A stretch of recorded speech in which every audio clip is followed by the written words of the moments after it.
Welcome to the Superpower Playbook, the ultimate guide for unleashing your creative potential and living your dreams. I'm your host, Wellington, and today we have a very special episode because we are joined by a wonderful, multi-talented, multi-dimensional creative photographer, videographer, creative director, I assume, and probably so much more.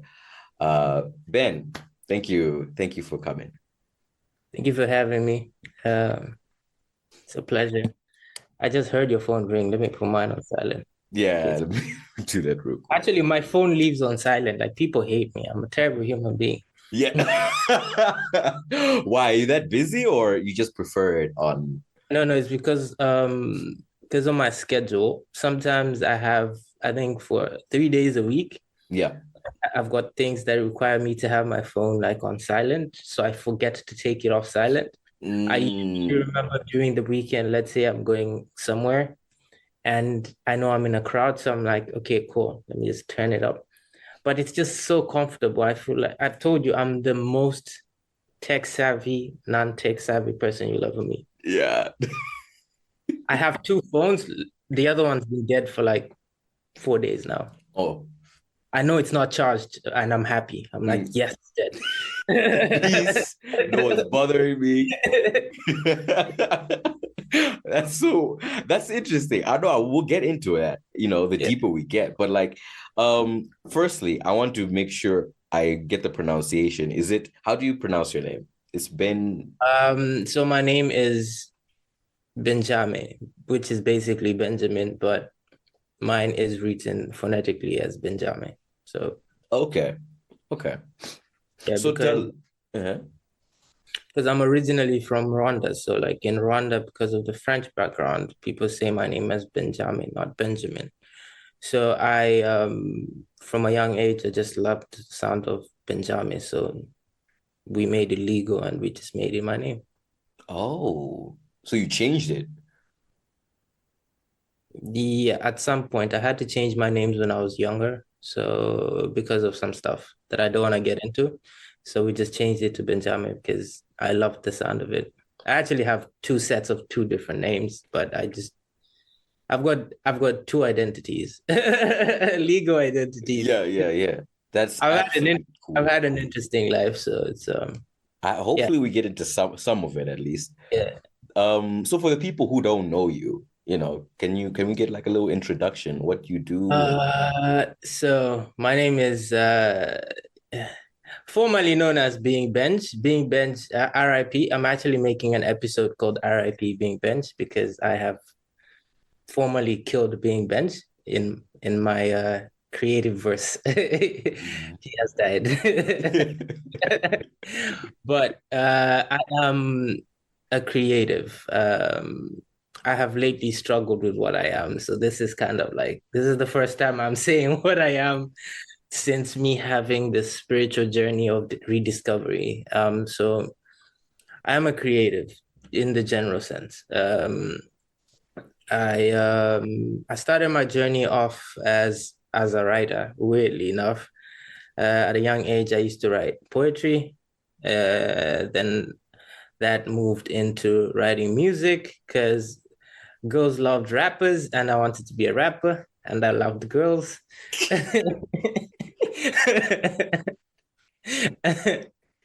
And then I also went into computer engineering.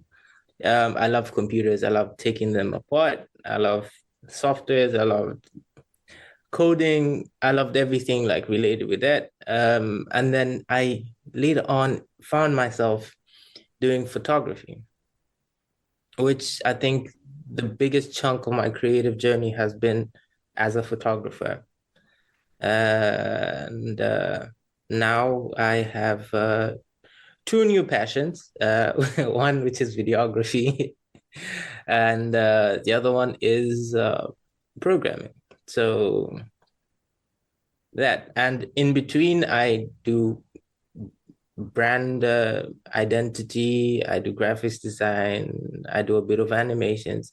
I do anything that requires a creative sense of mind and computer skills. Mm, mm. Yo, okay. You're clearly a busy guy. Lots of stuff going on. When I don't even know where to start. I wanted to get into this later, but when you say that you have all of these passions and the different things that you like, and earlier you said that you have like a super short attention span. I wonder how much that is just like universal for a lot of creatives, because I'm exactly the same. I'm doing this thing one day and doing this thing another. And if I was asked what I am, I'd also struggle because I don't necessarily identify as a podcaster as well. I do this and I do that and I like this and I like that. So it's really hard to pin down. I think part of my journey, the journey that I've been taking, one of the most important things that um, it's somewhat of a spiritual journey. It's very spiritual in the sense that it is you unlocking the truths of your life that sometimes we're in denial, Sometimes, for example, for the vast majority of times, I used to blame creative block. I'd be like, oh, I've got creative block. Or I'd be like, oh, I'm procrastinating, I'm lazy, etc. But I've later come to discover that it's not that. It's who I am as a person because my brain does not work the way other brains work. Mm-hmm. I would legit can sit on my desk. I sit on my desk. I can sit on my desk for 18 hours straight. 18 hours straight editing the same video. I edit it, delete it, edit it, delete it, edit it, delete it, edit it, delete it, edit it, delete it, edit it, delete it, and not even save it. That's who I am as a person. That's who I Okay. am as a person. My brain does not work the same way as other people. Like it's and I used to think I was alone, but the more I've started, the more after I accepted that that's who I am as a person, I've started to now see it in other people's stories. That's actually why like I love this new movement in creatives where we speak about our emotions and our experiences because we have this God. I was talking to this really big photographer that I met here in Sweden, and I was telling her how like I've started doing artist profiles and I'd like to do an artist profile about her. And she's like, "Oh no, I wouldn't know what to say." And I told her straight, I was like, when people see you, they probably see this godlike character, like, "Oh my God, oh my God, this person's really good at what they do. Oh my God." And inside, you don't feel like a god. You've got all these insecurities, you've got all these other things. So there's this godlike thing that we go around having because for me, like maybe I don't feel like I'm like this really good, but like creative. But when people see me, they're like, "Oh my God, oh my God, oh my God," and and and for me, it's just like it's weird. It's like Mm. sorry, That's I've got funny. my language is very colorful, guys. I'm sorry. It's totally fine. If you can mute me, if you can do that, Yeah. I got you. I got you. Don't worry. I will continue dropping gems. But yeah, so it's part, I think if I was to go back and start from afresh as a young creative, like this is something that I would incorporate into my everyday life from a very young age where like I'm kind of on myself. And I understand that the creative mind is it's a very complex mind, especially Yeah.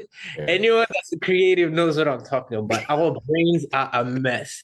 I had a conversation with a fellow creative, and we came to the conclusion. Yeah, I had a conversation with a wonderful lady called Alinafe, and we came to the conclusion that it is God's greatest joke. Like I will make you very creative, but I'll give you insecurities. I'll give you mental problems. Show me a creative that doesn't have mental problems. Show me one. It's impossible. We all have like a form of what is termed as mental problem. Most of us get super depressed. Most of us have we've got different forms. And I think what's important is understanding that it's part of you being a creative. That's how your brain works. Like I've got a brain that really loves stimulation, you know, and I find it in different ways these days. Like I used to, for example, when I was younger, I used to I used to smoke a lot of weed to get stimulated because I'd get super bored. I'd be like, oh, my brain wants stimulation. Then I'd find it somewhere. But these days I'm living a healthier lifestyle. I go to the gym. or Mm-hmm. or I randomly just that's how I find myself sitting on a desk for like 18 hours straight because my brain constantly wants stimulation. So yeah, and it's important to share the journey. It's important. That's why I started videography actually. I want to be able to like share my journey. I want to like talk. I've been working on a vlog for a very long time. I'm working on I've been working on the first episode of my vlog for a very long time. And I don't understand how people vlog. It's so creepy. It's creepy. Yeah. So I'm still trying to get over that hurdle. I've shot so much, but I still don't like the way I look. You know? How do you Mm. get over that hurdle? Because like it's a visual representation. For me with photography, one of the reasons if you go like any of my pages, most of the pictures you're gonna see are pictures of me because I don't really like posting like client work because it's not my pictures, it's their pictures. Mm. I don't feel like I post most of my work and I'm comfortable in front of the camera. But when I started vlogging, oh my God, it's different. It, it's different. Mm, mm, mm, mm. So shout out to all the vloggers. You guys are superhumans. Superhumans. Teach me your ways.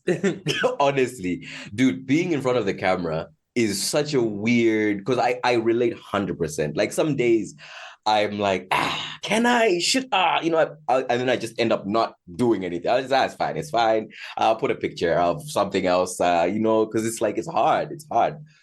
And I'm sure vlogging is much harder. I actually saw recently the gym posts that you did with the three-way situation, and then it was like you were I think you're resting, benching, and jogging at the same time. I think I was like, is that part of the vlog or you were just So, testing so, things so out? that okay. That weirdly enough, that was meant. There's like a whole vlog where like I'm talking to the camera and stuff. But then I've been editing it for so long. I'm like, no, I'm not gonna post this. I'm just gonna take this, put it there. Oh my god. I've got so much. Like literally, yesterday I went and bought another 1 terabyte. Yeah, Hard drive. wow. Mm. I've got so much content. Yeah, just sitting, just chilling in the vault. No, it's because, like, for example, even when I'm in the gym, like I legit can have like I've got the camera, I look around, like, oh, there's no one. Okay, shoot. And then I look Yeah. at the people, I'm like, no, I don't look good. I don't look good. Okay, like go back. I do the Mm-mm. same. And I'm like, how do people do this flawlessly? Mm, mm. Or like I even attempted the whole, waking up, getting out of bed. Yeah, yeah, yeah, yeah. I've got all of it. I've got all, but then I look at it and I'm like, this is cringy. Mm, Like, how do you do this? Like, I know, that I did not wake up with a camera just waiting for me to wake up. I have tried it all. I have tried everything. Like I do a lot of research. And after I do research, I shoot. I see something, I'm like, ooh, I like this. Let me go shoot it. I like this. Let me go shoot it. And the other reason why I'm drifting towards doing more like a documentary style is because I really love like I don't want to waste your time. If mm. you're watching 4 minutes of my work, I want it to be impactful. If Yeah. it's something useless, I'm gonna keep it less than a minute. If Mm. it's something vanity, if I'm being vain, if I'm trying to show you I'm in a holiday, I'm just gonna do those two, something you watch in less than a minute and you're happy. But if I really want your attention, I I need to give you work that's worthy of your attention, which is just something that I've learned from like the YouTubes that I watch, the channels that I follow. the people that I watch, that I look forward to watching every week, are Mm. people that I actually sit down and I pay attention. And in my at my age where I am, like in the creative journey, like that's what I really want to do. I want to be able to be like, I want you to come back, Yeah. like, and I want you to relate to what I'm saying, because I'm a human. Like I'm like one of the biggest things, which is one of the reasons why I decided to kill being bench, is because at some point I felt like there's this God thing, you meet someone and you're like, oh man, who are you? I'm being bench. Like, but that's not who I am. I'm not being bench. Mm, mm, My mm, name is Benjame. That's who I am. That's who I am as a person. Being bench is just a handle. It's just like an alias. mm, I feel like at some point I lost sight of what's important to me in life. And for me, fame is no longer like a thing. It's no longer a priority. Whether I have one subscriber, currently I have 10 subscribers on YouTube and I love it. It's amazing. mm, I opened and I've got another Instagram account, which is not being bent, which is the one that I use all the time. And I had 100 followers and I follow back most of the people and I loved it. But now it's growing and I'm like, no, stop growing. Stop growing. But I can't stop people from following me. And, it's like, mm, okay, mm, mm, here we go again. But like, I want to be able to be human. I want to be able to, like, I want you to come after a bad day and watch something and be like, yeah, dude, I went through that as well. mm. Yeah. You you mentioned earlier, just to bring it back, the whole messy minds thing. I don't remember the exact quote, but I was reading a book. I think it was called Wired to Create, and the sentiment that I remember was that creative people are both highly what's the word? Highly, they show signs of being highly mentally ill and also highly mentally stable. Like there's a mix, there's a lot of both. And I think it's because a lot of what we do is connected to our emotions, our feelings. For us to do a lot of the stuff that we do, we have to in some ways be in touch with both the really good side of ourselves and the really dark sides of ourselves. And when you walk in those places in your mind, it's obviously going to come out and people are going to see it more often. They're going to be exposed to the insecurities, the ambition and the hubris and all of these things, and it ends up spilling over. I also had like a change, rebrand, change my name. This is not who I am. This is the new me in multiple aspects of my life. Initially, at home, they call me Tony, and I grew up as Tony. My name is Wellington, obviously. I'm named after my father, so they gave me Tony because, like, he's Wellington Senior, and I'm, so they were like, okay, let's just give, because they didn't want to give me Junior, so they gave me Tony, like Ton at the end of Wellington. And then at some point I was like, nah, this isn't me. I'm Wellington, and I forced everybody. I've rebranded everybody. There's the few people who still stick to the old name, which there's nothing I can do because they're my parents. But I did a whole thing as well, and I genuinely think that the moment you start to take that switch and lean into the things that make you different, it's going to be a whole game changer. In a similar way to you, I also love to, like I said, jump to different projects and different things and have like very short attention span.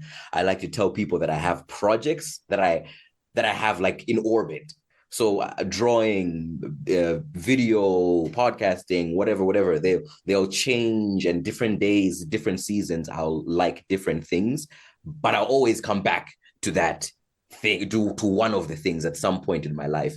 And I used to get a lot of criticism, and I used to ask myself, is there something wrong with me? Am I weird? Is this, because like no one else, everybody Yeah, seems to. I think anyone that has ever been in that situation, you sit yourself down and you're like, Mm, What's wrong with me?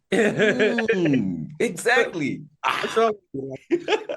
And then you see other people doing things like project done, but you're like, oh, How do you what's do? wrong with me?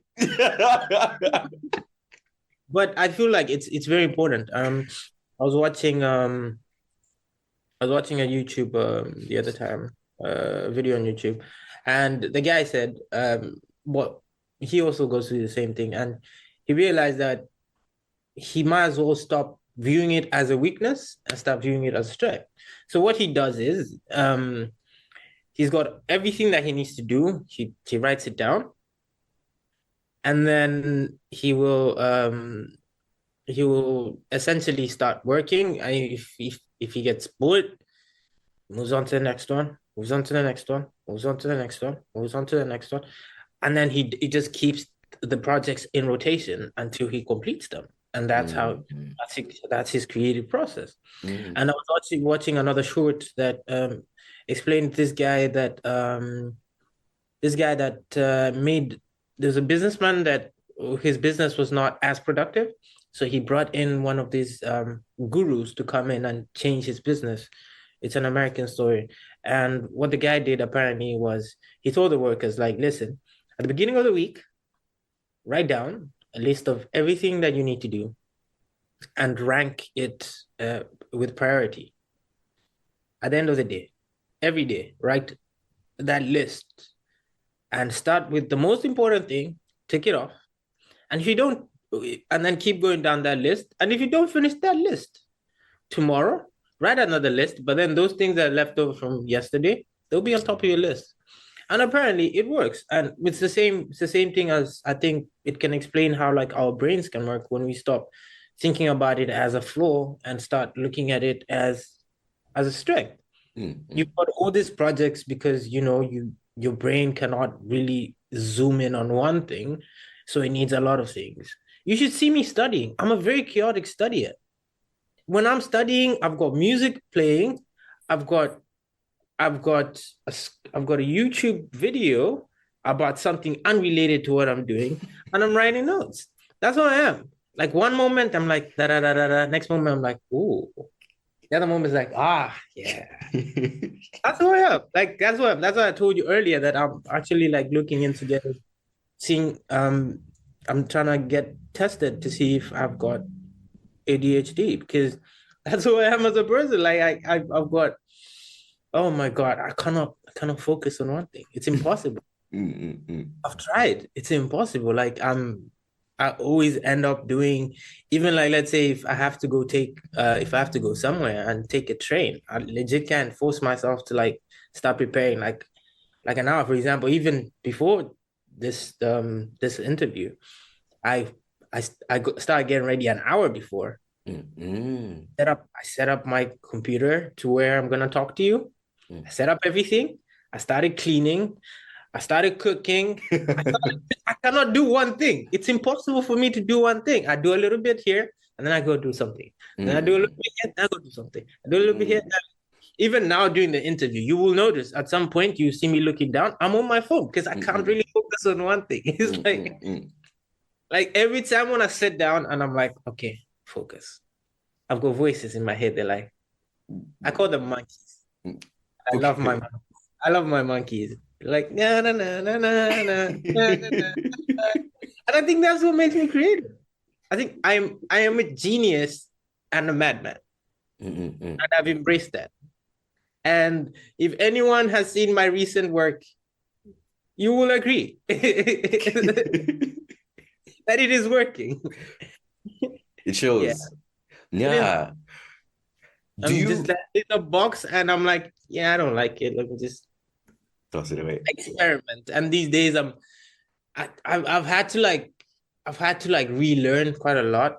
Um, because sometimes you do a lot of things and you do not question why you do them. You just do them because you do them. Mm, mm, mm, mm, Yeah, like for example, like I used to shoot Nikon. I used to have a Nikon camera. I've almost always had Nikon cameras. Like even like if I was to show you my camera rack, I still have two. I sold most of my other Nikons, but I still have two Nikon cameras that I do not use. They're just as like memories from my past life to be like, okay, this is my journey. But I used to shoot Nikon all the time, and every time I met someone that shot Sony and Canon and anything, I'd be like, oh no, you losers, you losers. You losers. And I asked myself, like after like I went because I went through like when I moved to Sweden, like I spent literally like almost a whole year in isolation. I knew no one. So it was just basically me, the gym, my therapist, and wine, a lot of wine. So a little bit of family time. Family is important to me as well. So like a lot of family time, not actually a little bit, a lot of family time. Family is very important to me. So so that 1 year of me going through all of that is like the year where like I really like had to sit down, deconstruct myself, and put myself back together. Mm. And you will come to understand. You need to understand why you do what you do as a creative. It's very important. Like just ask yourself, if I'm to ask you, why do you do what you do? Like why? And don't give me a LinkedIn answer. Why do you do what you do? A lot of people have LinkedIn answers. Yeah. You know? Like I don't want you to tell me why you do what you do. No, just tell me why you do what you do. Yeah. There's no right or wrong answer. Yeah. Man said LinkedIn. No, people have LinkedIn, and you know what I mean by LinkedIn. 300%. Yeah, I have LinkedIn answers. Oh Like man. someone would be like, "Who are you?" Like, "Oh, so," I'm like, let's try this again. Who are you? Oh, dude, that's so interesting. Before we get into like Sweden and getting in there, I'm curious what the process was because I'm sure you were based in Malawi, yeah? Yeah, I Yeah. lived in like 18 years. Yeah. So what was that progression from where you started here to moving overseas and starting your journey? Well, so I have so a lot of people, maybe people don't know, but I've been a refugee like all my life. I'm still one. Um, I'm still a refugee. But I'm in a different situation now because I've got like permanent residency here in Sweden. So it's different. I for the first time in my life here in Sweden, I can 100% tell you guys that I'm home. I'm home. This is where my life is now. Like this is where I'm gonna grow up. This is where I'm gonna have a family. This is where I'm gonna die. This is home now. So in Malawi, I had temporary residency. So it was, Yeah. I tried to feel at home, but it was never at home. Like many people that know me do not know this because like I'm very good at compartmentalizing my life. Like I keep my other stuff away and then I have this. So I was essentially living a double life where I knew that a day will come when I will have to leave.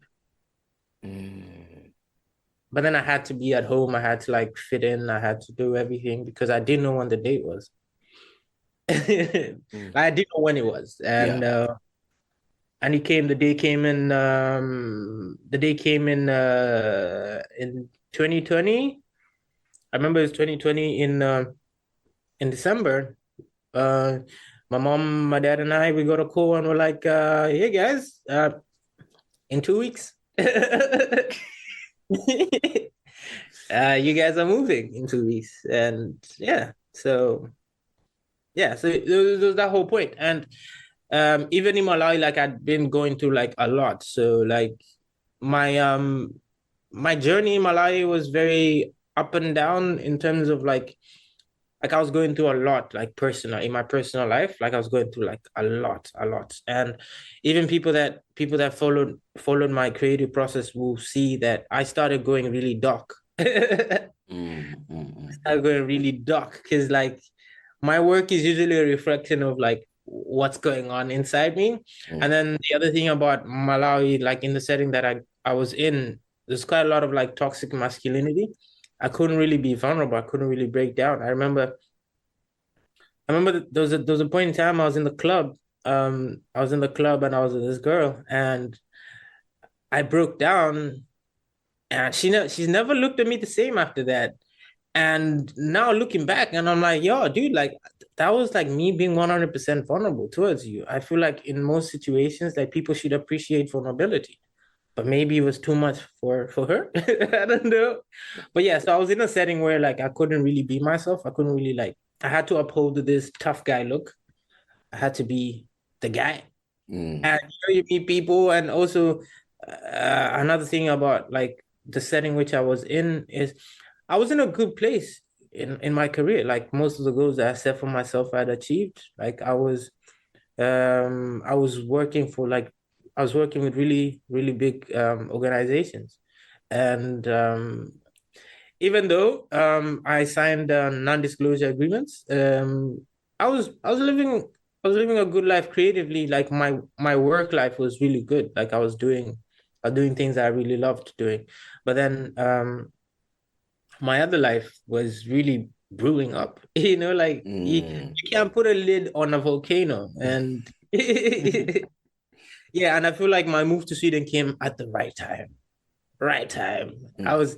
I was gonna have a nervous breakdown or something. Like it was I was living a very unhealthy lifestyle because on one point I'm like working hard to like Yeah. do things, and on the other side like I'm struggling and I can't really say anything to anyone. I can't really like talk to people because I don't it's not a matter of like people will not listen, but it's just you're afraid of people seeing you as the person that you like. You've got this image of ourselves, you know. And and yeah, now looking back at like most of the transition between here and there, I think it's been beautiful coming here because I came here and no one knows me. You know, I'm a nobody essentially. So I've gotten it's been a blessing. I call it a blessing. It's a blessing. Like many people will never get this chance where you can go and start your life again. Use the lessons you've learned from your past life and start again. And this is what I've been going through. Like I'm still going through it because sometimes I'm like, hey, Team Wemo, Team Wemo. Yeah, yeah, yeah, yeah. And then another part of me is like, no, no, we're not that guy. We're not that guy. Chill, chill, Mm. chill, chill. Yeah, but it's been good. It's been hard, very hard though. Like it's very challenging because it's you know that analogy, big fish, small pond, Mm, small mm, fish. mm. So I was essentially, I can say maybe a medium-sized fish. I don't like to consider myself being big. I was never big like that. But I was like a medium-sized fish in a small pond. And now I've been thrown in an ocean full of whales. And it's very humbling and I love it. I love the challenge. I love the opportunity. I hate the stress, but it's lovely. It's lovely. It's lovely, and there's quite a lot of like access of things. For example, like back when I was in Malawi, when you need something, you need to order it, wait a few days. These Mm. days I can legit kind of walk up. I walk to a store, I get something or I order something, it's here in a day or two. I get to experiment. There's act like oh lovely cameras, lovely everything. I've got access to stuff that I used to think, okay, I would want this. Like I've got access now. I get to do, I get to experiment. I get to like, that's why I'm not limiting my creativity now because I've got like more resources and Yeah, yeah. it's a lovely process. So like my switch from Malawi to Sweden has been very transformative and spiritual and amazing. Like for my mental health, for my well-being, for my skin. Oh, lovely, Yeah. lovely. Transforming on all fronts. Ah, lovely, lovely. It's been lovely on my skin.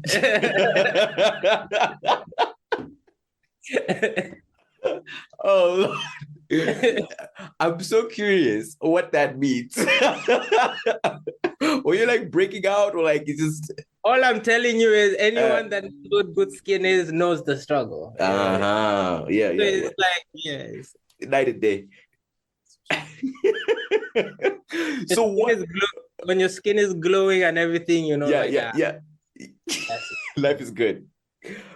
You talked about like taking the lessons that you learned here from the small pond and applying them here, all the things that you'd mastered. You'd low-key mentioned that you'd achieved all your goals, you'd done pretty well for yourself as far as development in your career was. What are those lessons? What is it that you applied there that you're applying now, maybe to a better degree, you know? Um, work less. Work Mm, less. Spend more time with your family.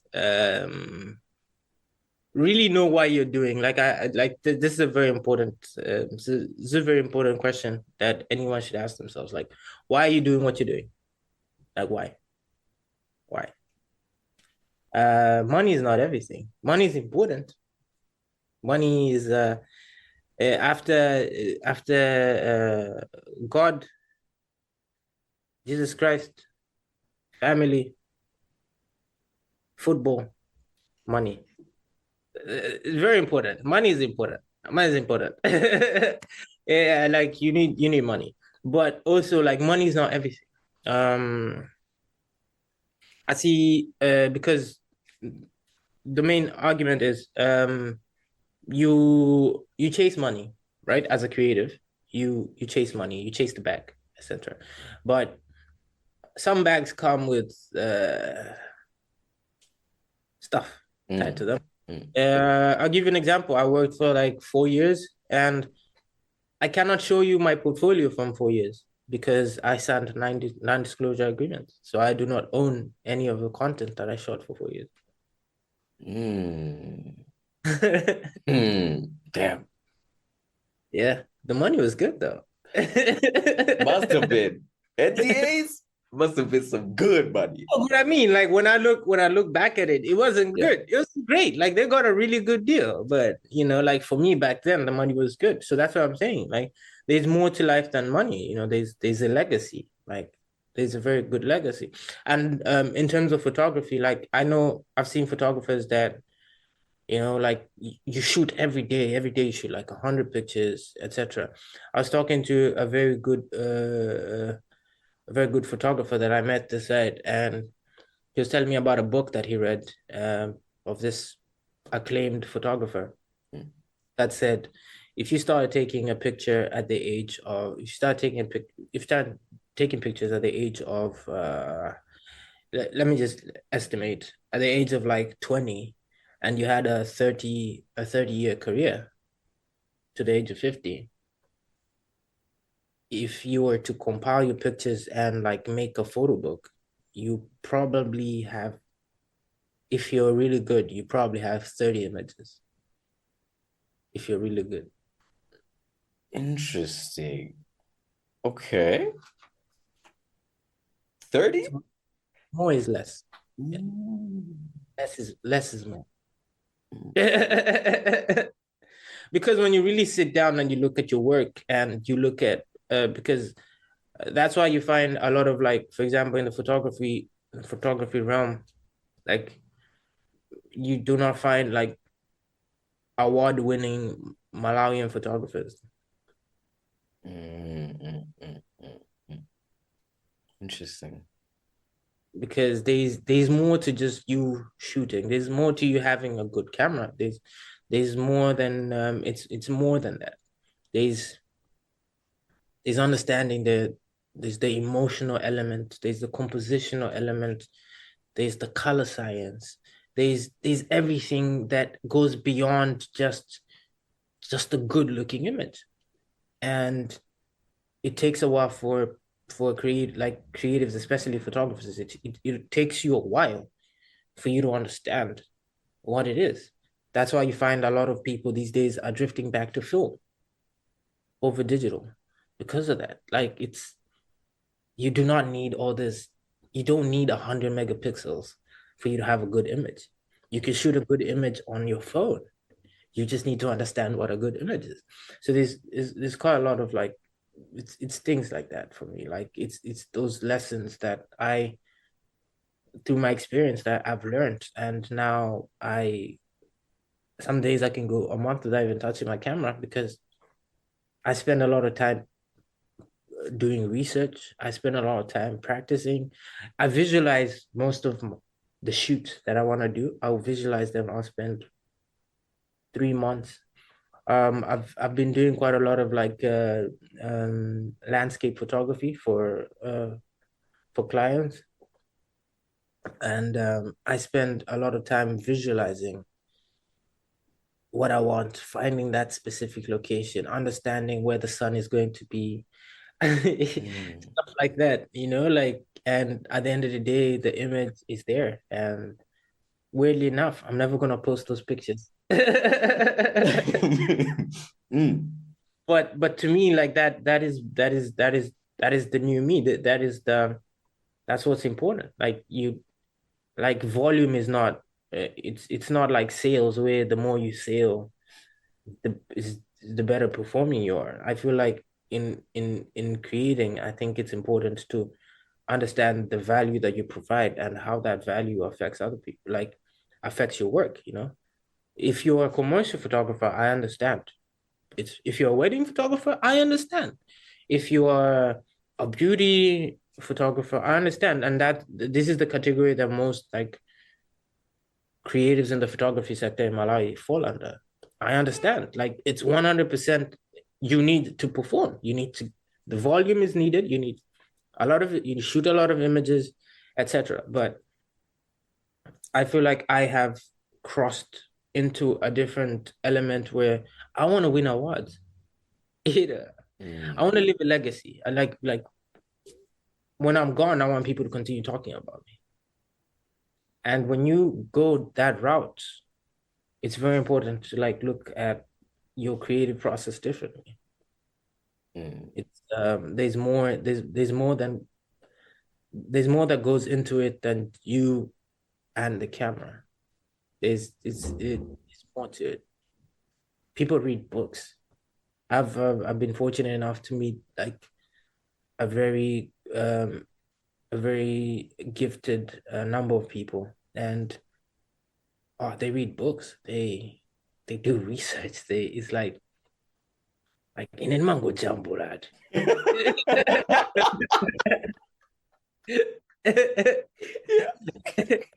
You go into a conversation with someone and you're there like yeah, in your head you're like come in mango jumbo lad. You know, you're like, oh, okay, okay, okay. It's like Yeah. you're really good at what you do. It's not like you're terrible, but then you meet people and you're like, oh, yes, but yes, yes, yeah, and yeah, it's the journey that I'm on currently. Like I'm meeting people. I'm meeting people that are doing things differently. For example, in Malawi, we don't have clubs. We don't really network. We don't really like come together and talk about things. Like it's very rare you find people, creatives coming, maybe as your friend, you go to your friend who's a creative and you're like, I say, Chagundi Vuda, Tandize, and then the blah, then Mabanga Jonti, Mabanga Jonti. But it shouldn't be like that. Like I feel like people should like come together and meet and be like, okay, in a last month, Dabanga is easy, in Dabanga is easy, and then Mukaibasi Mufuse Mafuso, kuri green of your curry green joint, not that. Yeah, come on, Mazin, in a the Maganis and people come together. One thing I saw in the industry in Malawi is people think of each other as competition. Yeah. They don't think about each other as competition because all of us have a different element to offer to the market. Yeah. And if you do not have that different element, then you're doing your job wrong. Find that different element that you can offer to the market that makes you different. Don't think about a creative as competition. I stopped. I just think like that. But now I'm at that point where like I've stopped thinking like that. Like Yeah. I'm actually more very excited to like work with a lot of people now. Like I'm actually like in the middle of planning. I've always had this project that I've always wanted to do, and I've reached out to a few creatives, and I'm like, yo, I've got this project, and I'm planning it, and I'd want you to work with it. I'd want us to like sit down and like work on it because they're not my competition. Mm. You know, they're not. They're my, you know, they're my peers. They're my peers. So instead of working against each other, we should be working towards each other. And these are the lessons that I'm talking about that I've learned from like my past life that I'm using in my new life. Yeah. You know, it's like swimming against the current or swimming with the current. 100%. Yeah. 100%. That's why you find in a circle of rich people, you will not find a poor man. Very impossible. The Mm. people you put the resources you put around yourself dictate how great you are as a person. And as a creative, if you do not put yourself around really good creatives, actually better creatives than you, then you're doing your job really wrong. Because how are you Mm. supposed to grow? We have ceilings as creatives. You get to a point where you will not go above that by yourself. You need someone. That's actually why you find like music videos in Malay. That's why music videos in Malay suck. Not all of them. Do not come for my head. Not all of them, but most of them. They suck because of one fundamental thing. The same guy that's shooting is the same guy that's writing the script. It's the same guy that's color grading. It's the same guy that's cutting. The same guy that's doing sound design. Is Yeah. It's possible. Look at a music video done in like let's say Nigeria or South Africa. It's a whole Yeah. team. And it's the same thing as your creative journey as a creative. You like, yes, you're really good, but talent isn't everything. That's another lesson that I learned. Talent isn't everything. You also need to like learn these skills. You need to like have the right structures around you. And in this sense, the right structures are other creatives. Someone you can go and have a conversation. I had a conversation with this guy I met on I followed on Instagram. I really loved his work. He's a second year uni student from Chancellor College. Yeah. Um, I've forgotten his name. His name is yeah, but yeah, his name is I'll find it. I'll find his name. But Right. I had a conversation with him yesterday, and he's like, "Oh my God, I love your work." I'm like, "Yeah, dude, I love your work too." Yeah. Yeah. And I'm like, "Yo, while we're at it, bro, how do you get your blacks to look the way they look?" His name Mm. is Jonge Kulea. So I'm like, "Yo, dude, how'd you get your blacks to look the way they look?" Because I'm trying to do the same thing. And we had a conversation about it. I'm like, bet I'll try it out. Mm. And that's how it should be. Mm. If I'm there going like, yeah, big, yeah, no, I'm a bad man. I'm a bad man. A bad man. you know? Yeah. I'll never learn how Tonge does his things. Never. I'll never learn how Ken does his things. I'll never Mm. learn how Jakev does his things. I'll never learn how Zia does his things. Yeah. I'll never learn how KBG does his things. I'll never. I Mm. want to know how KBG does his things. You know? I want to know how Jabulo does his things. I want to know what goes through their minds, Yeah. and that will help me one process my creativity better, because it's easier to be like, okay, so yeah, so from what I was doing, this person is doing it this way. Okay, this is it. It's like science. Imagine if there was one scientist.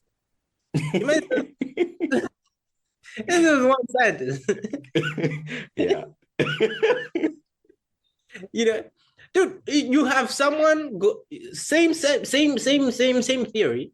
You've got someone that goes and makes Mm. it. We contribute, and I feel like creativity should be like you contribute.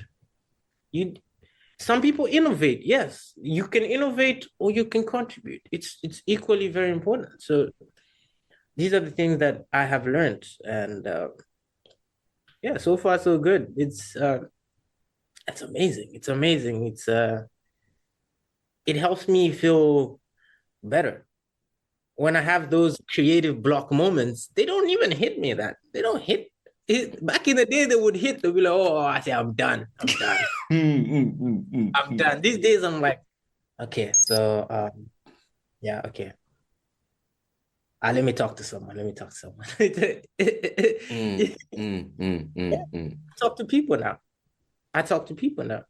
I have conversations with random strangers online now. Like I'll go into your DM and be like, "Oh, dude, oh, I love the way you process your yellows." You know, I love color, so like most of my questions are usually around the whole color thing, and it's amazing. So it's important, and it also another important thing is to understand that you are not alone, because the moment you feel alone is the moment you get depressed, because you feel like the thing you're going through is only unique to you, but it's not. It's, it's an us thing. It's like when you feel broke and you're like, oh my God, I feel broke. Like, no, everyone else is broke. Yeah. We're broke, you know? You're like, okay, no, it's not just me. I'm broke, but it's not just me, you know? Like the economy is shit. You know, it makes you feel better knowing that you did not fail as a person. It's just that the conditions that you're in are causing certain things. And it's along those lines that for me, like these are the lessons. Like one, I am not I am not alone, because when I was in Malawi, I used to feel like it's me against the world. But now I learned I'm not alone. Two, um, most of my peers are not my competition. They're not my competition. I actually should learn from them more than feel intimidated by them. I love it when I see people winning these days, because I'm like, oh, I know that person. That's a resource I can use. You know? Uh, and yeah, to spend more time like on my actual work, you know, not focusing on just like processing, like shooting, delivering. I need to spend more time. That's why you find like really big projects take months. You find someone working on like 5 pictures for like 8 months because of that process. There's a process, and during that process, luckily now, that's why I love these days, like the way like the creativity has evolved. Like during your process, you can write a blog, you can do a vlog, you can do a podcast, and at the very end, you release your 5 pictures. So you've got all this wealth of content you can create instead of you just taking your camera, going on and going like, boom, boom, boom, 5, done, the end. Yeah. So is you need to open your eyes and like expand your horizons. That's why I'm teaching myself something like videography, because photography has become limiting to me. So now I want to expand what I can do with my creativity. So yeah, it's a very long answer, but that's my Bro, I'm just taking notes. I'm mentally just like, okay, keep. Luckily, I have this recorded, so I don't have to remember it. But like, there's so many gems that you're putting out here, and I 100% agree with all of it. You know, I think the air in Malawi is very much super competitive, but the competitive, like keeping all my little secrets to myself, and it's like it doesn't help. I think in some realms, a level of like, you know, I want to be really good. I see my guys working hard there. We should encourage each other to be the better versions of ourselves. But then it gets toxic where it's like we're hoarding secrets, we're keeping things really hush hush. I've reached out to people asking them kind of their process, and they've been very reluctant to tell me. And it's like, bro, like I could YouTube this if I wanted to. Just help me. It's not that deep. It's like Lord of the Rings. My presence. Yes. Yeah. It's so hoarding, and it's like the I remember some guy charged me $5,000 yeah, to teach me how to use the trigger. I swear he charged me $5,000. and you paid happily. I paid. I'm not gonna mention his name. I'm a better person, but if he ever Yeah, sees, yeah. just know what inandiwawa. Mo account manga mna 15 ba. That was a 5 ba. That's a 10 pin. It's not a big. Uh, it's such a I could have shame. YouTube it, but I really Yeah. wanted it from him. You want it from him? Yeah, of course. Yeah, I wanted it from him because I liked his work. I liked what he was doing. So And Nandi with it. Nandi with it. and now you use what you learned like all the time, or are you done with that now? You're moving on since you're going to videography. No, I actually just bought I bought a trigger last week. Bought a trigger. Como ulikozeo di trigger ndadziphunzisa so uyigwisa ntchito ndekha. The 5 minutes ndingakubase so. Yeah, no. Like I'm in that space where like I'm not limiting my work. For example, I'm planning on going to Denmark next week, and I plan on doing a few shoots, like just photography shoots. So I'm not limiting my creativity. Like, why have one cake when you can have an abundance of cakes? Yeah, right. Let's get the whole cake shop. Yeah. Just quickly before we move on, I wanted to touch on the idea of having like a creative, community where we like, we share and talk about like our different processes. I actually started doing that. I have like a group of, how many are we? I have 2 groups, 4 of us, 5 of us each. And we're from different spheres. So there's me, we have like 2 TikTokers, 2 producers, I think 2 graphic designers, a blogger, and like we're actually going to meet up this evening. And then on Saturday as well. And we sit down and we talk about like, okay, this is what we're doing today. This is what I've been doing this week. This is what's, been failing. And then we kind of like take turns. It's a mastermind group essentially. And yeah, we like trying to help each other through our different, and it's so cool when the producer is struggling to make struggling with his marketing, and then we have the TikToker come in and say, oh no, listen, this is how I do, this is how I do the hashtags, TikTok, they like things snappy like this, and then we switch over to the blogger who's given different, and it's just, oh, it's such a beautiful feeling when you sit down with your people, and even though like we're all doing different stuff, it feels like a family, you know what I mean? Like it feels like your little cousins and your little brothers, and we're all in this thing together. So I think a very big thing that needs to be pushed, should be finding and talking to other creatives, both in your craft, in your domain, and like outside. Anywhere. Like I feel like it's I feel like it shouldn't even be limited to like creatives. Like find a farmer, find a lawyer, it's important because it's important to have knowledge. Like bank as much knowledge as you can when you can. It's important. You never know when you're gonna need it. You never know when you're gonna need it. It's do not limit your knowledge base. It's very important, and I love, for example, like you guys as a group. That's such an amazing group. I wish I had a group like that, because like you see, like you take each other's strengths and you make them better.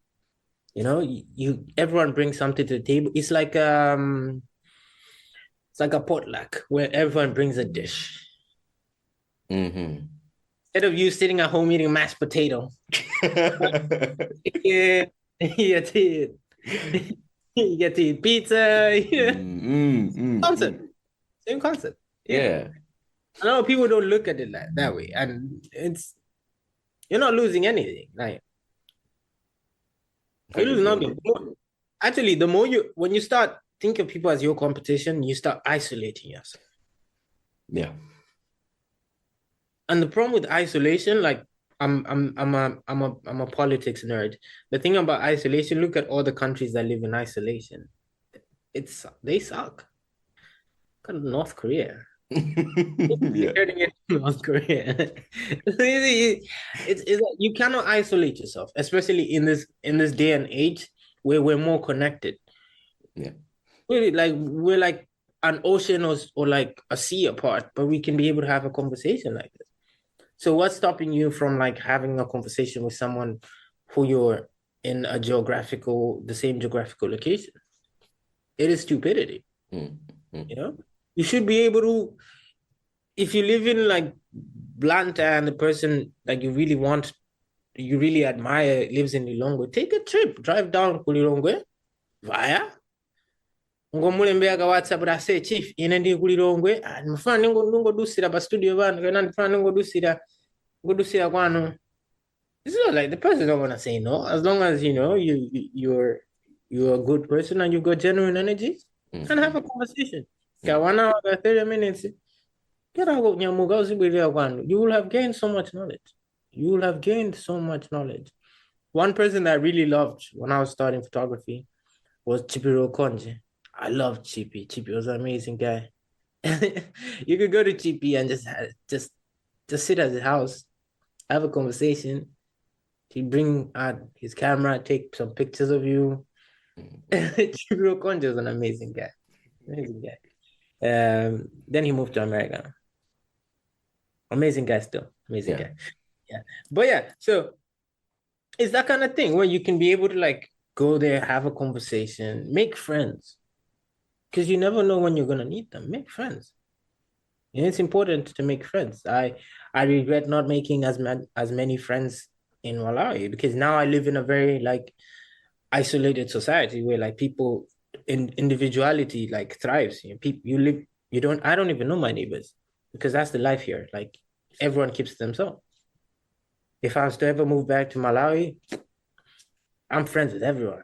Everyone. I miss that. I miss having nosy neighbors.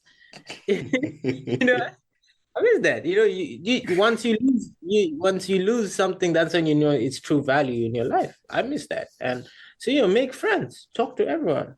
Via Gwangwanya, have a go sit down, Mlonda. Actually, Timmy, you know Timmy. mm, Timmy is one of the weirdest guys.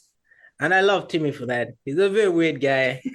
Timmy legit can go forget kukaminya bao ndi alonda. Kena go asonga nawe ya memo. Yeah. And it's lovely. It's an amazing feeling. Because you know you have genuine conversations with people that you would not. No, and you gain quite a lot. You gain quite a lot from like having like very random conversations, heartful conversations. And as a creative, that is fuel. That is fuel because creativity is transferred.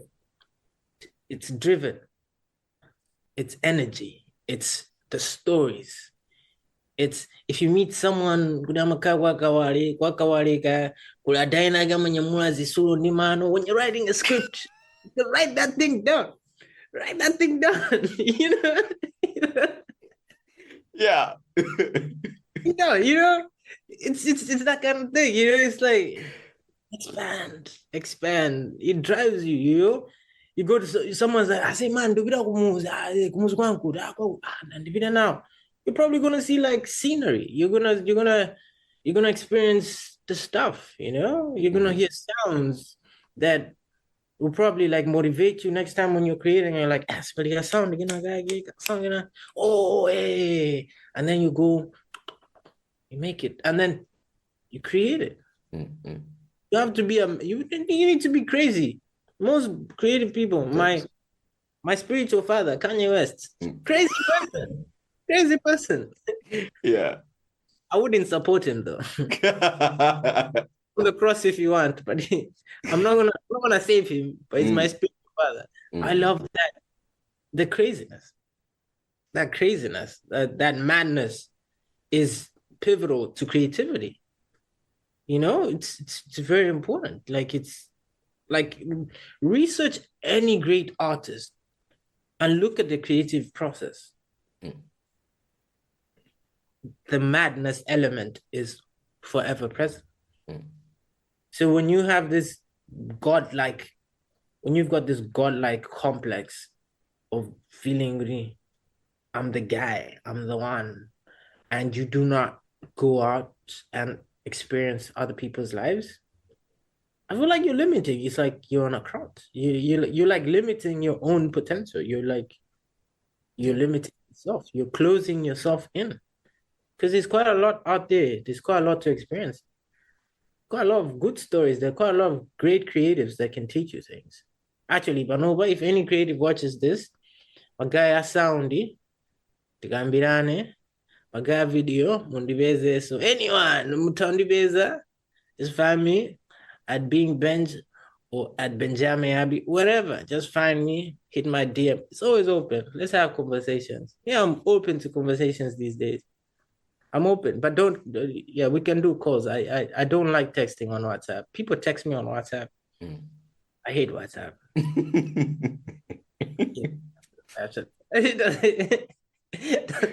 That app doesn't make sense. It's like Facebook with phone number. Facebook with phone. I say it's like Facebook with phone number. That's what he said. Yeah. Fair. Everyone's there. Everyone's there. Yeah. Everyone. As long as they have your phone number, they know you. But yeah, so yeah, it's important. Like more the jokes aside, it's very important to have like do not isolate yourself as a creative. Do not. It's good for your creativity. It's also good for your mental health to like have people you can talk to, and especially your peers, because it's easier for you to relate to people. You find people relating to someone like Peter McConnell, and you find someone relating to like an American TikToker or like an American YouTuber when they can just walk out of the door and go meet a fellow creative and have a conversation. Yeah. Doesn't make sense. Doesn't make sense. And you should even when you watch these big YouTubers, you should see. Alindia sinzao. Amagajeza. Amagajeza. Peter alindia kina mati. Amagajeza now. Amagajeza now. They go, they do projects together, they have conversations, they share coffee. Because community. It's important.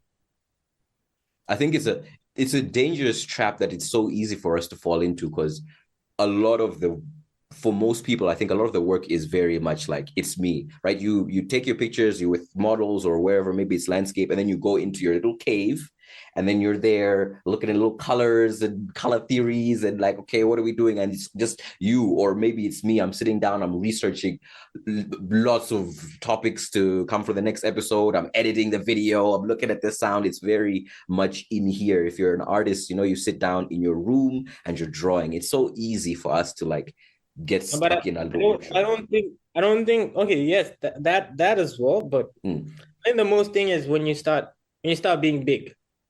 Okay. That's when now it starts.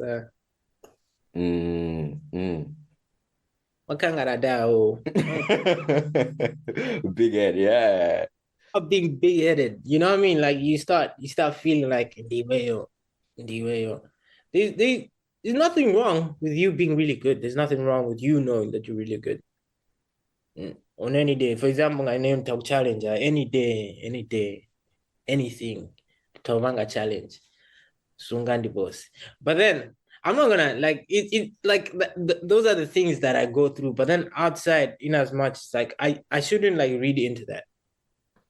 I think at some point I used to, but these days, like I shouldn't have to read into that. Like, yes, I'm good, but there's some out there much better. And a lot of people do not understand that. For example, like I've been in the creative industry like full time from like 2014. I've been in there for like a while. And there's a younger, more handsome, more energetic, more creative version of me somewhere out there in my life.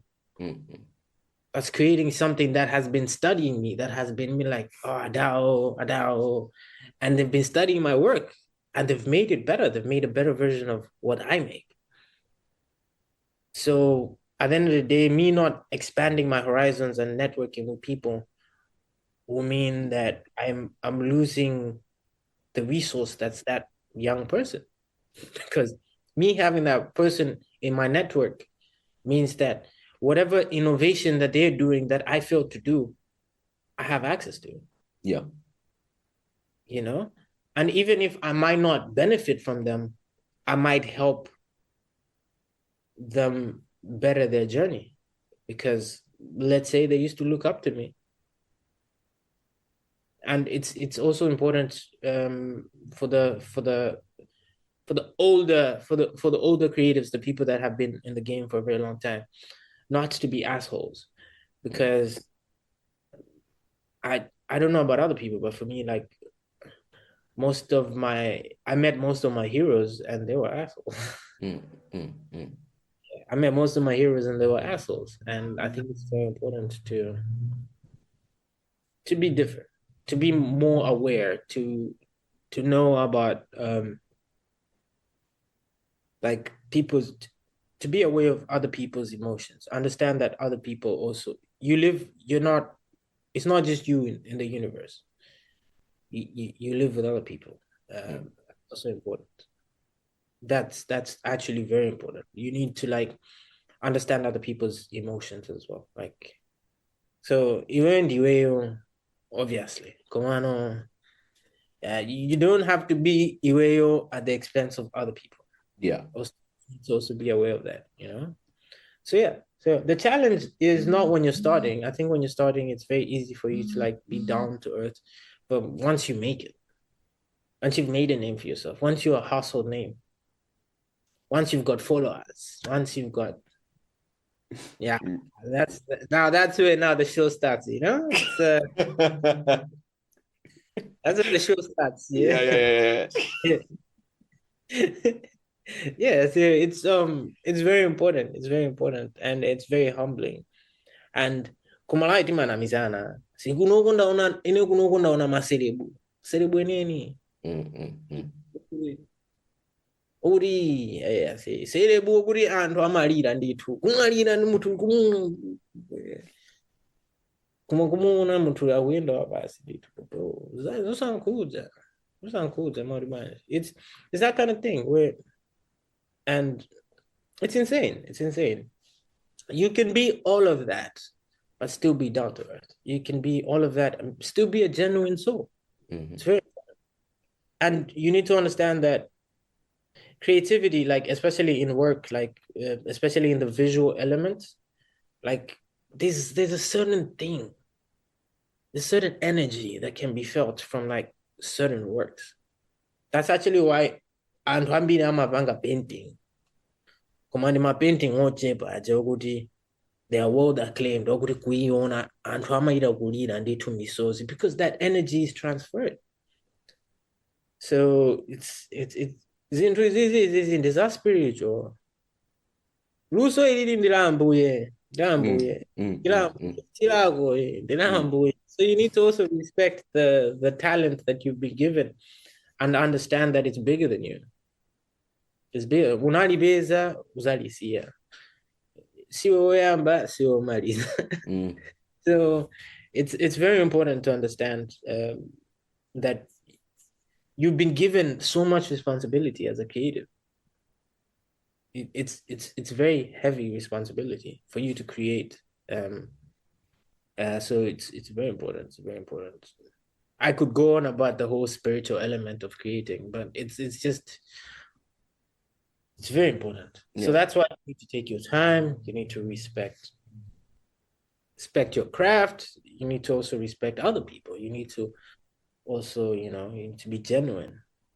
And people love it. People love it. For example, Ngarima, say YouTube, every week I go on YouTube and I search for Malawi and I watch Malawian YouTubes, Mm.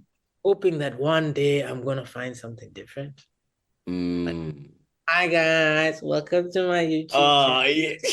Oh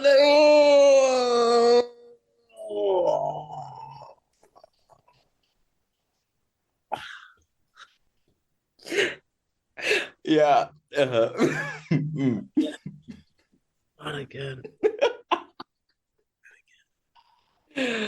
Oh, yeah. I think TikTok has better content creators. Mm. I Yeah. think so. More genuine content creators on YouTube, on TikTok than on YouTube.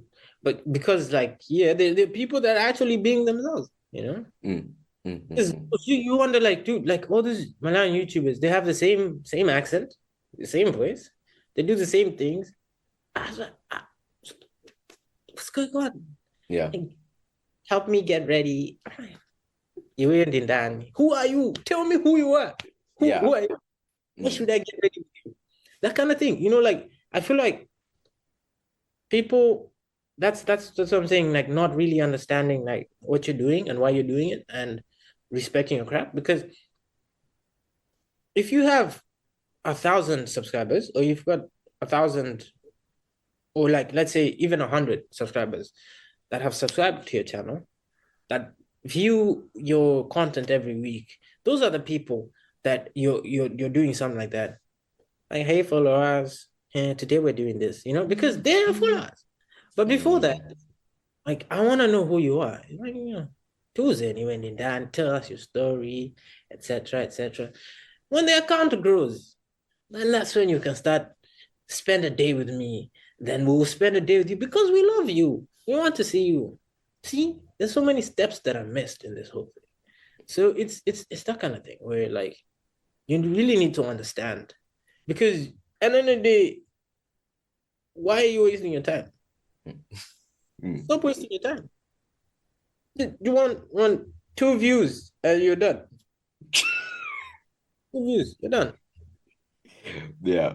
Got an account for like you've had a YouTube account for like 3 years and you still have 15 subscribers. Mm. What are you Mm. doing with your life? You can do better things with your life. No, like honestly, you can do better Mm. things with your life. You need to set, for example, with that. Like that's another thing that I'm doing these days is I set a realistic goal for myself. If I don't achieve it, I have a review. If it's not working, it's not working. We move on. Mm. Even photography, like I've set a goal for myself. I've got a target. If I do not reach it in the specific time period that I've got, I'm gonna move on. I'll find another thing that I can be passionate about and invest my energy in, because it's important to also be honest with yourself. Oh, naiwara I mean, be honest with yourself. Someone's amazing. As a creative, Mm. be very honest with yourself. Gini kupira, yeah, I see kupira. Flavor is and also have a bunch of people that are honest with you around you. Mm. Magaya na yoro madalila. Osari ma yes man. Bana mwapa, mwapa,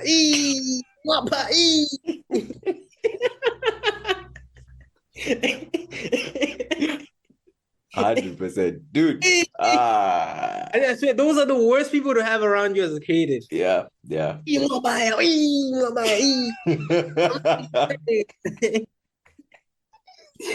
No, it's the worst. Yeah, have people that will send you notes. You get me? Have people Mm. that will send you notes that okay, so I watched the video, but but zero but 0.00 budget. Yeah. Mwaza gwedera chonche sipalipo. Muna balance bwino sound. Umpeka nditu kumano, I think ababa mu ka EQ nditu kwezerani ka EQ. Stuff like that. Have people that creative criticism, constructive criticism is there. It should be there in your life, and you should be comfortable with it. That's the only way you're going places as a creator. That's the only way. This is I say wapa. Oh yeah, no. Don't do it. Don't do it to yourself. Don't do it. And also understand that you're not only competing with Malawi. I don't know. Maybe if your goal is to like compete in Malawi, maybe. But if the world is a smaller place now, it's more open. Yeah. And you can possibly compete on like a bigger scale, and you can be really big. One moment you're big in Malawi, next moment you're big in the world. So you need to understand that, and so already package yourself. Yeah.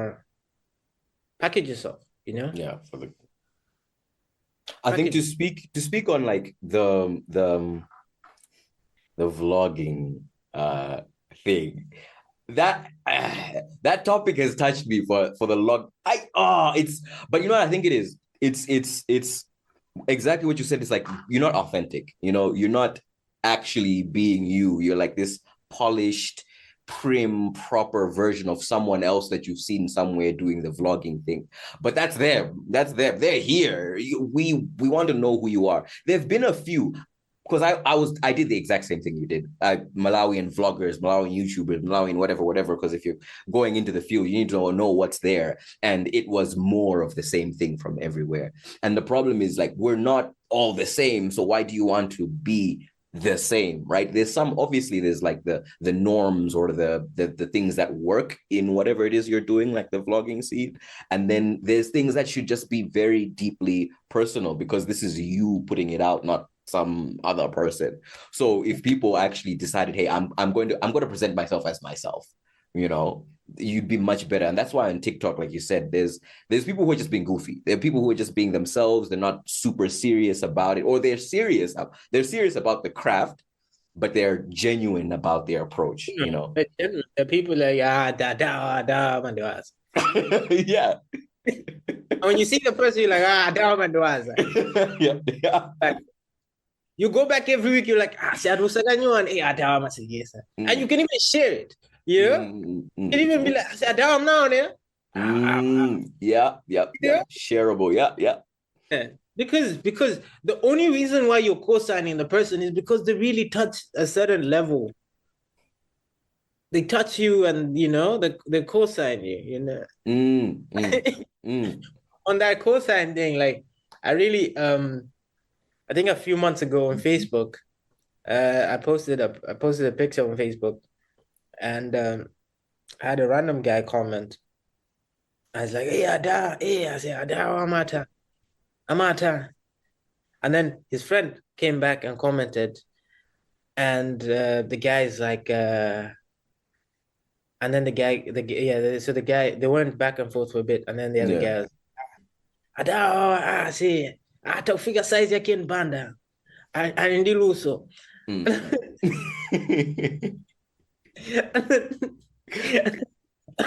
I'm sat there thinking, I'm like, okay, these people know how long I've been in this game. This guy is the first time this guy see me. They need to go. Yeah. No, I've been in this, bro. I'm like, no, I sat myself down. I was like, damn, didn't be good. For me, what was important, the whole part of me telling you the story is the cosign element, you need to touch someone so that he gets to a point where they can cosign you to their friend. And like I say, Ada. And I feel like one of the ways you can do that is having relatable content. Yeah. The reason why the vlog situation does not really come off well, does not rub you and I well, is because it comes off pretentious. 100%. It comes off pretentious, like, guys, they don't. Today we're going to go to like, okay, cool. So, what did you have for lunch? Like, it's not like you're eating out every day. I understand there's some people that do that, and if they do that, then that's on them. And you find that there's a lot of up and coming like YouTubers that feel like that's the norm. So everyone wants to show they've gone out for a meal. No one is. No. No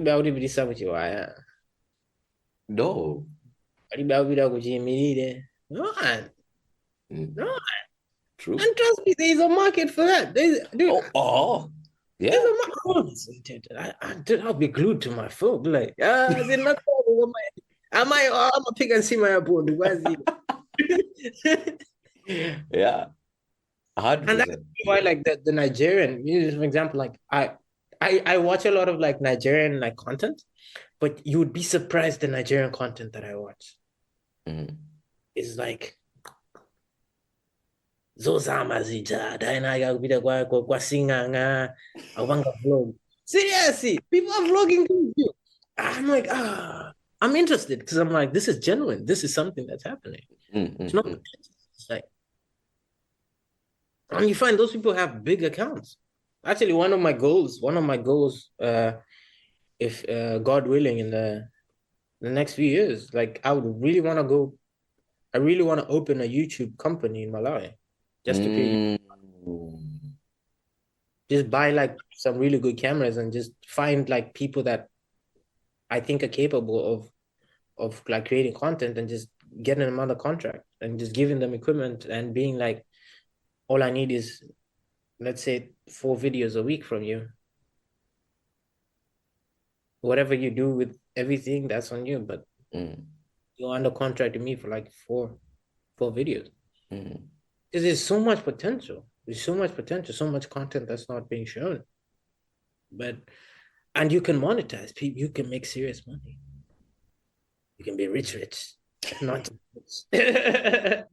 But no one's seeing the potential because and then the other thing, another important thing that I learned when I got here is what we call zajimizi kunogo. Watugo, zajimizi kunogo, ni zajizungu. Zajizungu kunogo, zajizungu watugo kunogo ndi zanogo.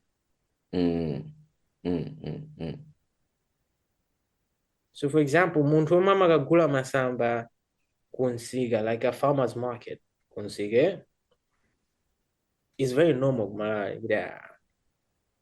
Muntu mama kagula masamba mu supermarket, idolo, the big. Yeah, it's like,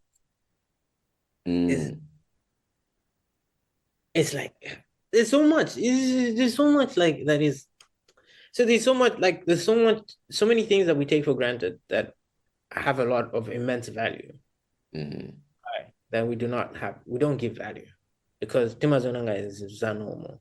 Yeah. So it's stuff like that. You know, I've got a channel, I've watched some guy wago America. And he didn't cook baka. Yeah. And I watch him every week. When he doesn't post, I feel depressed. I'm like, how are the chickens doing? Yeah, you know. I want to know. You know? And he's got mad followers. He's got mad following. So, you kumalawi, kwanu kulifamu, kaya kulichane, kulabaka, kaya kulingombe, you can open a YouTube channel. There's always a niche. There's niche markets for everything. So we just have to like add value to what we do and be genuine about it. And to go deep, I say people are making money off the internet, like legit money. Also the OnlyFans. At a good so OnlyFans kumalawi. Asari pangire. It's about time. It's about time. Like we need we're a God-fearing country. Come on. How many leaks have we seen in the past? You know, at least monetize the team, bruh. Monetize the team. You might as well start monetizing for free. Make money. Come on. They're dropping content for free. That's also another thing I don't get about Malawi is that's also the other difference between here and Malawi. Malawi is like God-fearing country. Kunogo people don't go to church, bro. People don't give a fuck. People tell you the last time I went to church I was 6 and Mukranza got 8.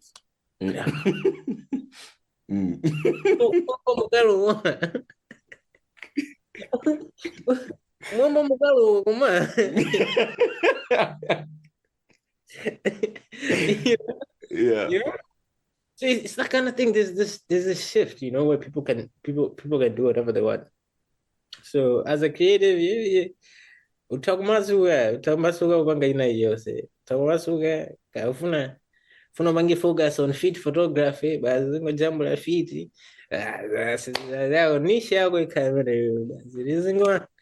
You're not limited to just doing weddings. And I really understand that there's certain limitations, especially like in an economy like Malawi. Yeah. If you're really a creative, for example, a photographer or videographer, I don't know money. Obviously, you do weddings. It's weddings. In Malawi, there's 2 things. Either you do weddings or NGOs. 2 things. Either you're doing NGO work or you're doing weddings. Yeah. yeah. So yeah. Yeah. So the voodoo, because you can't really like I understand I'm like, I might most of the things I've said, I might be speaking from a point of privilege in the sense that I'm in an economy where like I'm allowed to do other things, but in a Malawian context where like, Yeah. people in Malawi wouldn't relate to what I'm saying because it's different. Mm-hmm. But you can also apply. You can also apply some things. Not everything that I've said would apply to your life, especially in the Malayan context, but you can take what you want. Take what you want. I'm not saying stop shooting weddings. Usasiye, ndivyo limbigira. Jamani ziwalizo, do your NGO work, get your bag, secure the bag. It's very important. But also, it's also important as an artist to understand if you're too creative, because I also feel like in Malawi there's two types of creatives. Is mafana business, depending my creative. Mm-hmm. Mm-hmm. People that are in the creative industry because it makes money. Mm-hmm. So they don't really care about the science or the story or the emotion. They don't. All they care about is buying the most expensive equipment that they can afford and making as much money as they can make. That's what's important to them. And that's okay. They're commercial. They're commercial people. It's an industry by itself. But then my my advice goes to like the creative guys. The ones that are in it because it's their passion. It's their luso. That's them. Those are the people that I would relate to, not the commercial guys. Because I used to be a commercial photographer, but I stopped because of that. I didn't fit in. Mm. I was terrible create. I was a terrible commercial photographer. Terrible. Because Dimagonda Kwanjizera Tima flavor ranga. Mm. I have clients come to me like, yeah, in front of you, I don't mind. See the way that contrast is hitting you. See the way that, yeah, in front of you, like,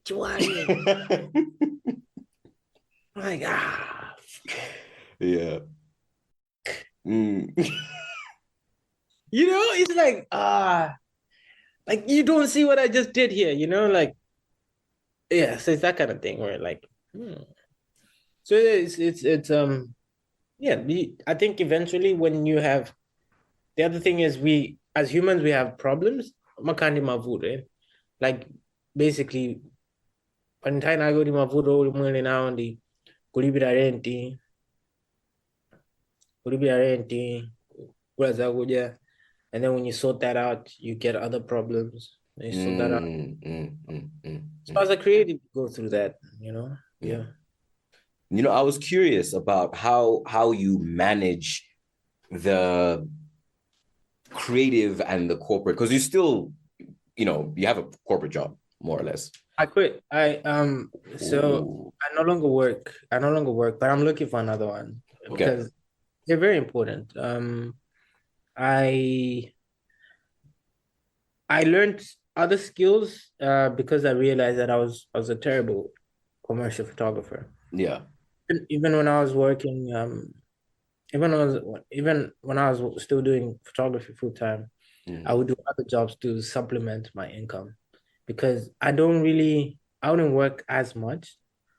I maybe 2 weeks a month, that kind of thing. So I need more jobs. And here I legit can only do photography, like paid photography. I I rarely do it. Rarely do it. So I work. I've got jobs. I do websites. I do other things. It's important for you to like I said, as a creative, not to box yourself in. And also, it's very expensive. And down the path that I'm on is you think you're gonna make $5,000 and you're gonna save it. No, there's always something. There's always a better lens. there's always a better monitor. There's always you need. So these days I make money to invest in my work. So I work and invest in my work. It's very important. I buy all my softwares. I I do, yeah. It's quite a lot. There's quite a lot that goes into it. So I've learned the I've learned to also be a businessman to supplement my creativity. I think I know one day, I keep saying this to people, that I'm making all these investments, and one day I will get one job that will pay me back all my investments. I'm playing the long game currently. I'm investing for the future. Mm. It's very important. I've got everything. So, and whenever I need to do something, I go out, I shoot it, I come back, I edit it. I'm essentially building a portfolio now. Um, Mm. building a building a better portfolio for myself. Because like I told you, like I worked many years and I had no portfolio, not because I didn't work, but because I did not own my portfolio. So now I'm building my own portfolio. And when I came here, I literally came to Sweden with one camera, one lens. Um, I came to Sweden with a camera and a lens. And hey, kakamera kanali kadaona zinto. Yeah. Akanajerera. But God willing, I've pushed. I've pushed. Now Mm. now better equipment, etc. So I keep buying, buy, sell, buy. Yeah. I do a lot of selling and buying online. Luckily, all my guys into. So like I buy stuff also. I buy gear. I've Mm. learned quite a lot as well about gear because of that. I buy gear, Mm. I try it out, I test it out, I polish it, I clean it, I label it, and I sell it. And I also make Mm. that's also like a passive income that I make as well on the side. Yeah. I also do like the whole portrait, the whole landscape thing. When you find a client, it's good money. It's good money. It's not, can't complain.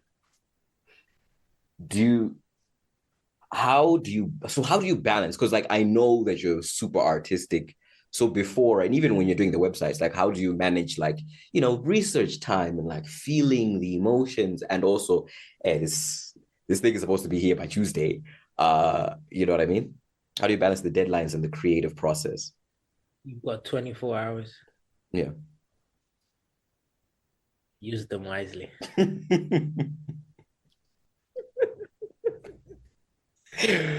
I wouldn't answer that. I don't know how. I don't know how. It's insane though, but it's possible. I think it's possible. On top of that, I also have like school because I learn Swedish. Currently, Okay. I'm learning. So like I've got school as well. So it's important. Uli nilibaga toya Mm, nulindi research. mm, Okay, like I spend I think it's doable. It's doable. And also for me with me having such a dysfunctional like life in terms of like my attention and stuff, I will like switch. Yeah. so it's doable. Like I told you, like I've learned how to start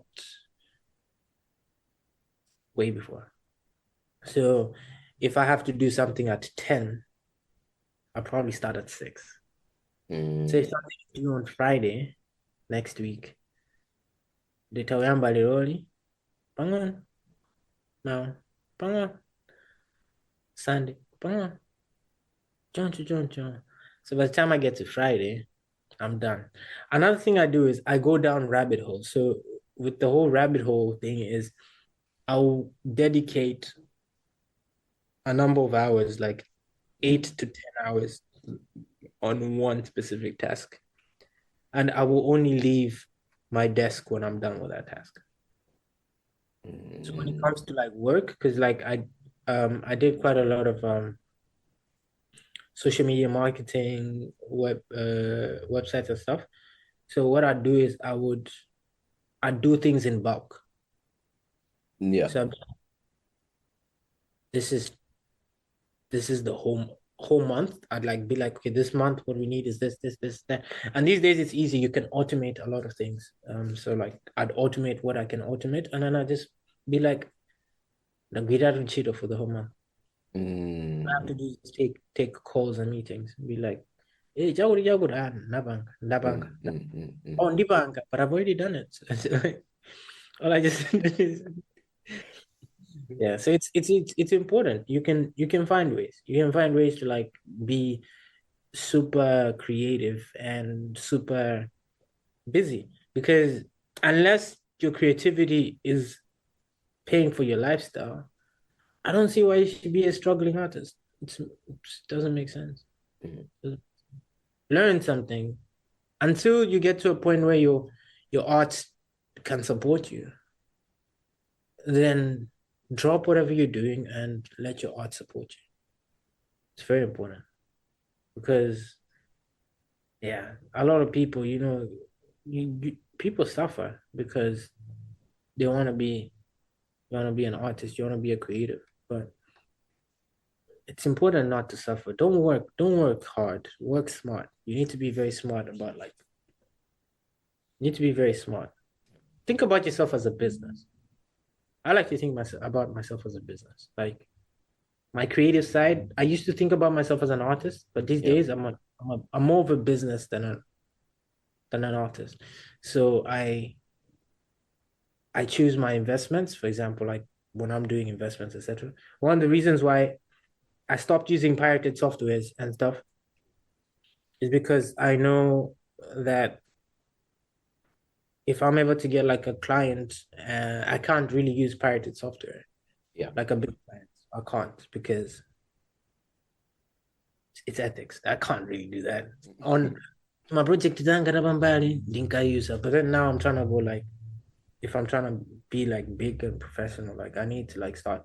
So I made the investments. You make one-time investments or you make monthly investments that in the long run make sense. And kunogota kugwidwa kumala isunga gwidwe ndanaza bweza kugwira kuti use software yogwira kunogota kugwidwa. And especially I read a story about this guy that used to make beats, and he had this tutorial pack on YouTube, on his YouTube, teaching people Fruity Loops.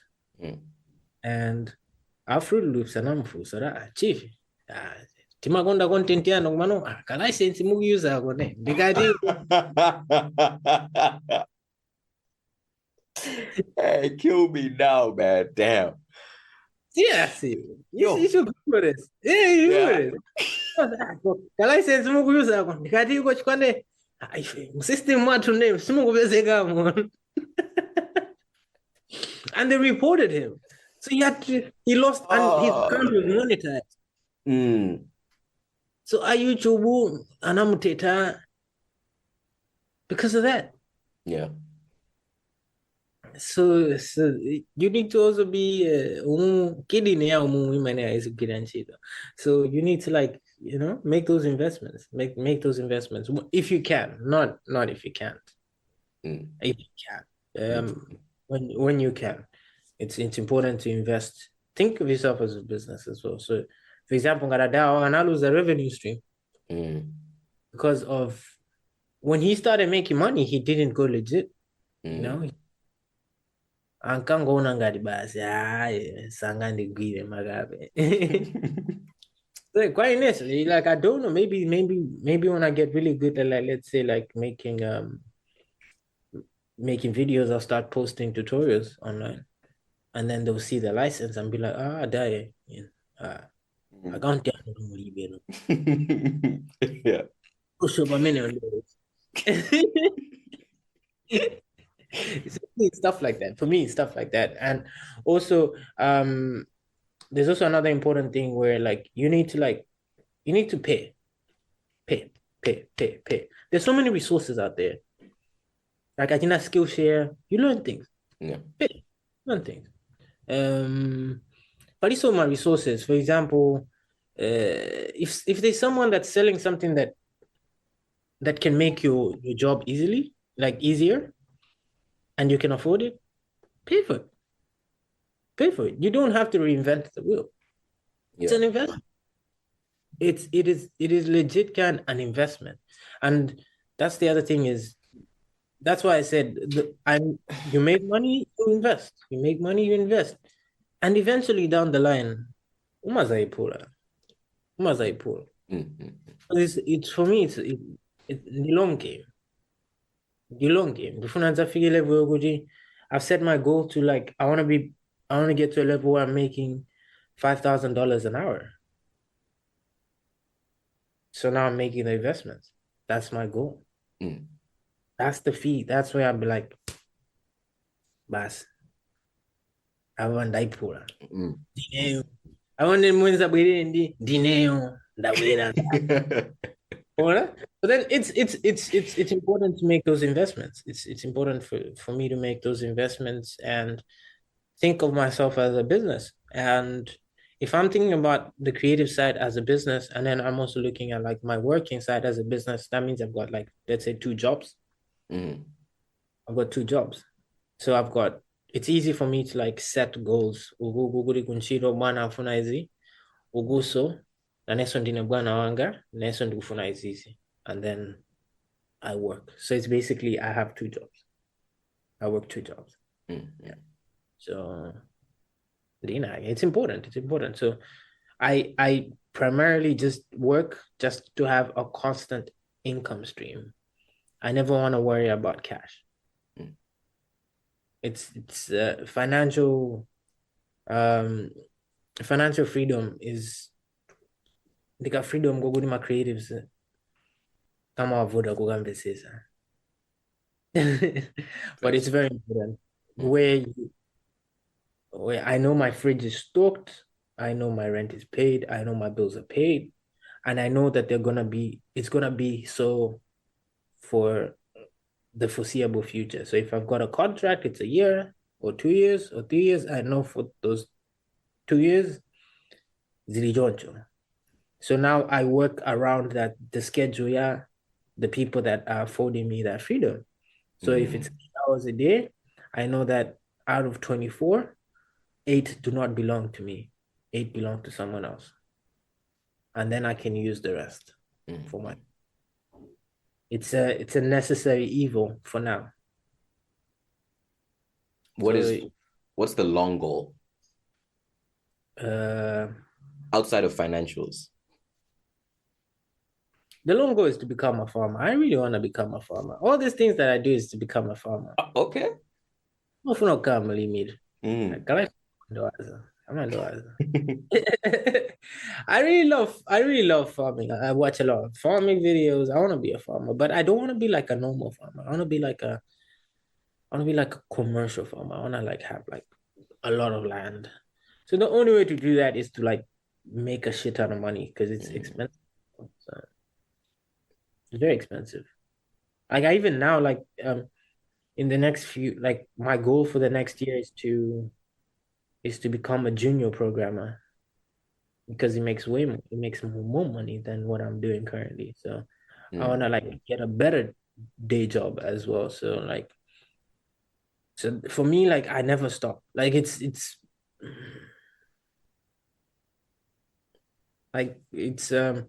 important to always like be proactive in your life.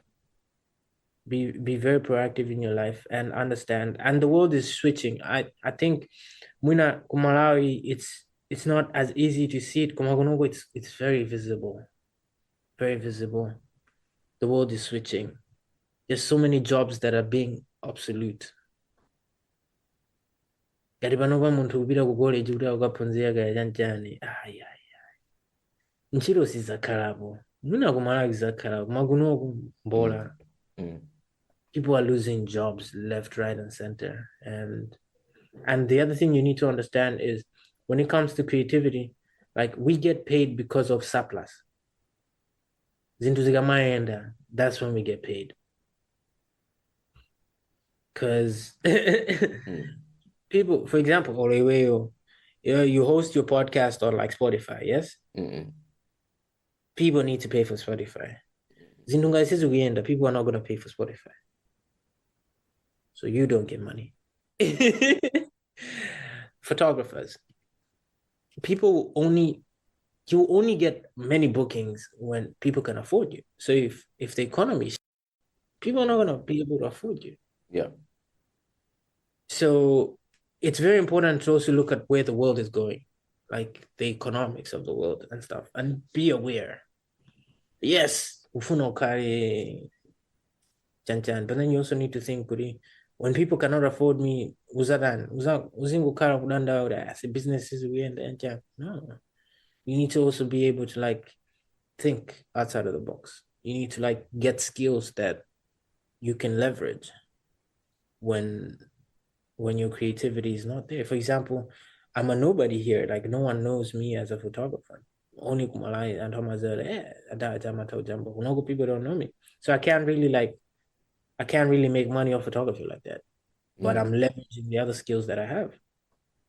And it's important for you to like accumulate these skills, always learn, always like accumulate more skills where yeah. And Zigoli was saying that honestly. Look at AI, it's scary. Yeah. I've got mid journey, guys. Oh, It's yeah. It's I terrifying. know. It's really And terrifying. there's no need. Like, in the next 2 years, there'll be no need. Yeah. There'll be no need.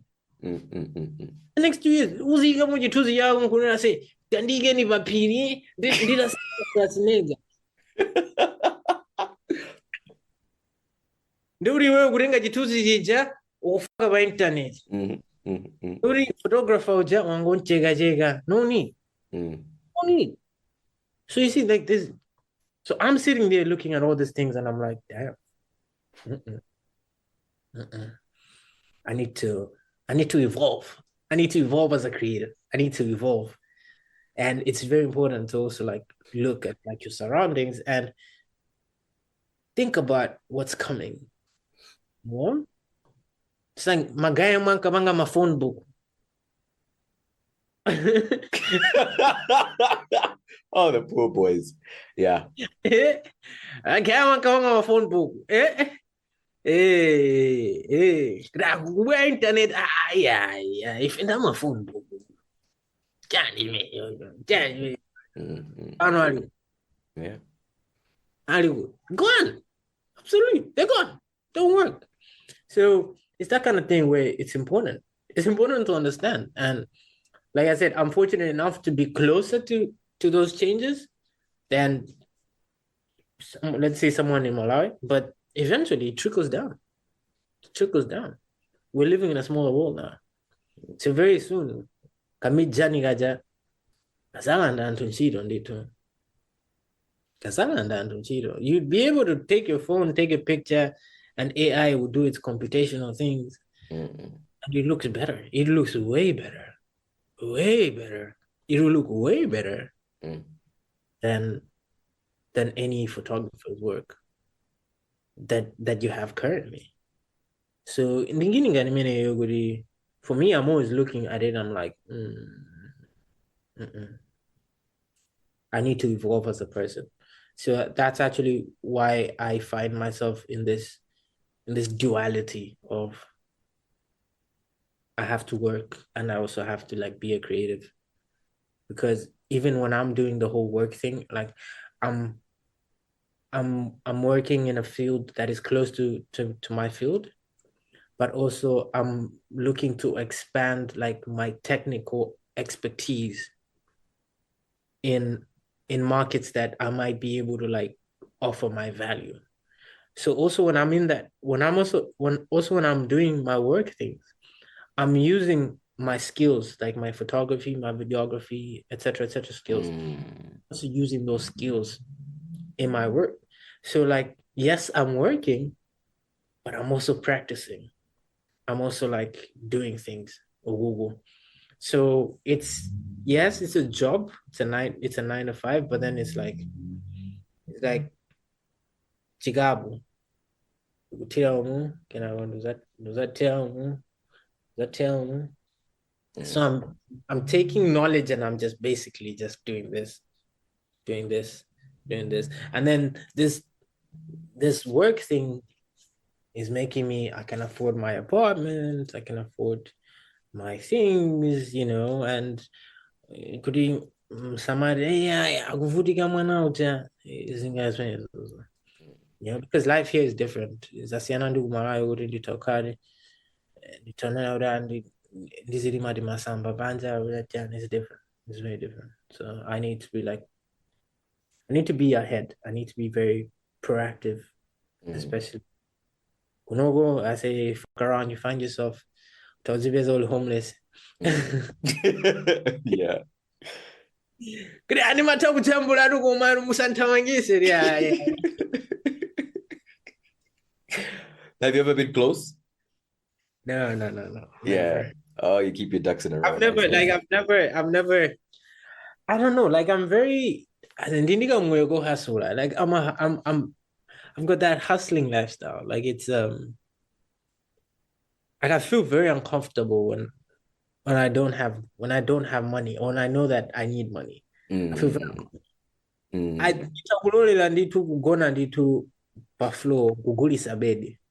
As long as I've got peace of mind, I've paid my bills. Yeah.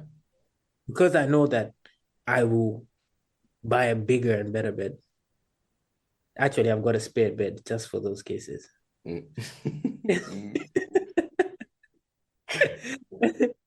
Nindinga spare bed gura zikazavutitsisa gura mbola gura nyamula ni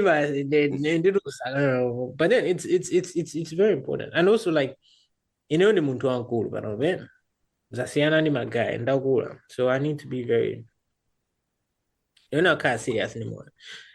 I can't really be living in this fantasy world. But in a fantasy like you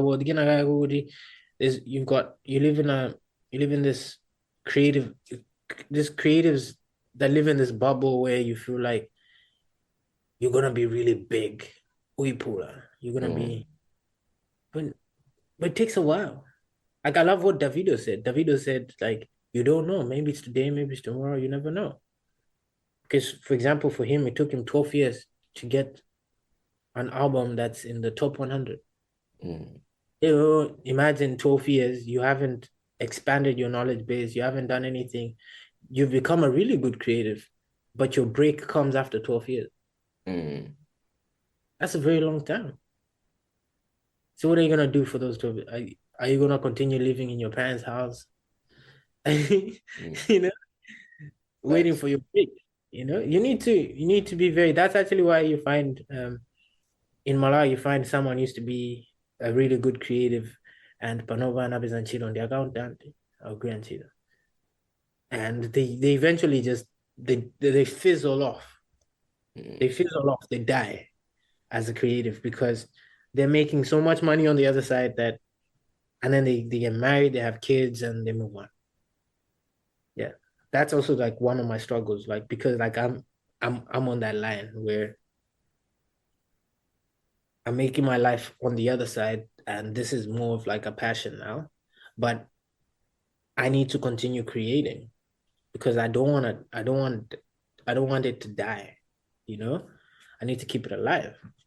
So I'm proactively doing that because luckily the field that I work in is close to my passion. So yeah, you get both sides. Ping pong ways. But if let me not lie, if I get a job that pays way better on the other side, I switch. I don't mind. But for me, it's important as a creative to always give myself a chance to create. And the problem is we don't give ourselves chances to create because we're afraid of not creating. We're afraid of creating terrible things.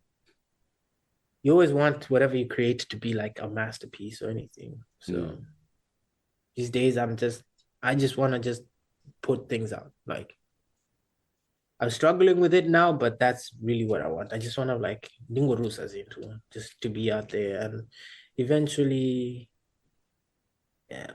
I'm a Zuandambuye. Quite like I'm a very spiritual person. I'm Zuandambuye. It's out of my hands either way. Yeah. So whatever the journey takes me.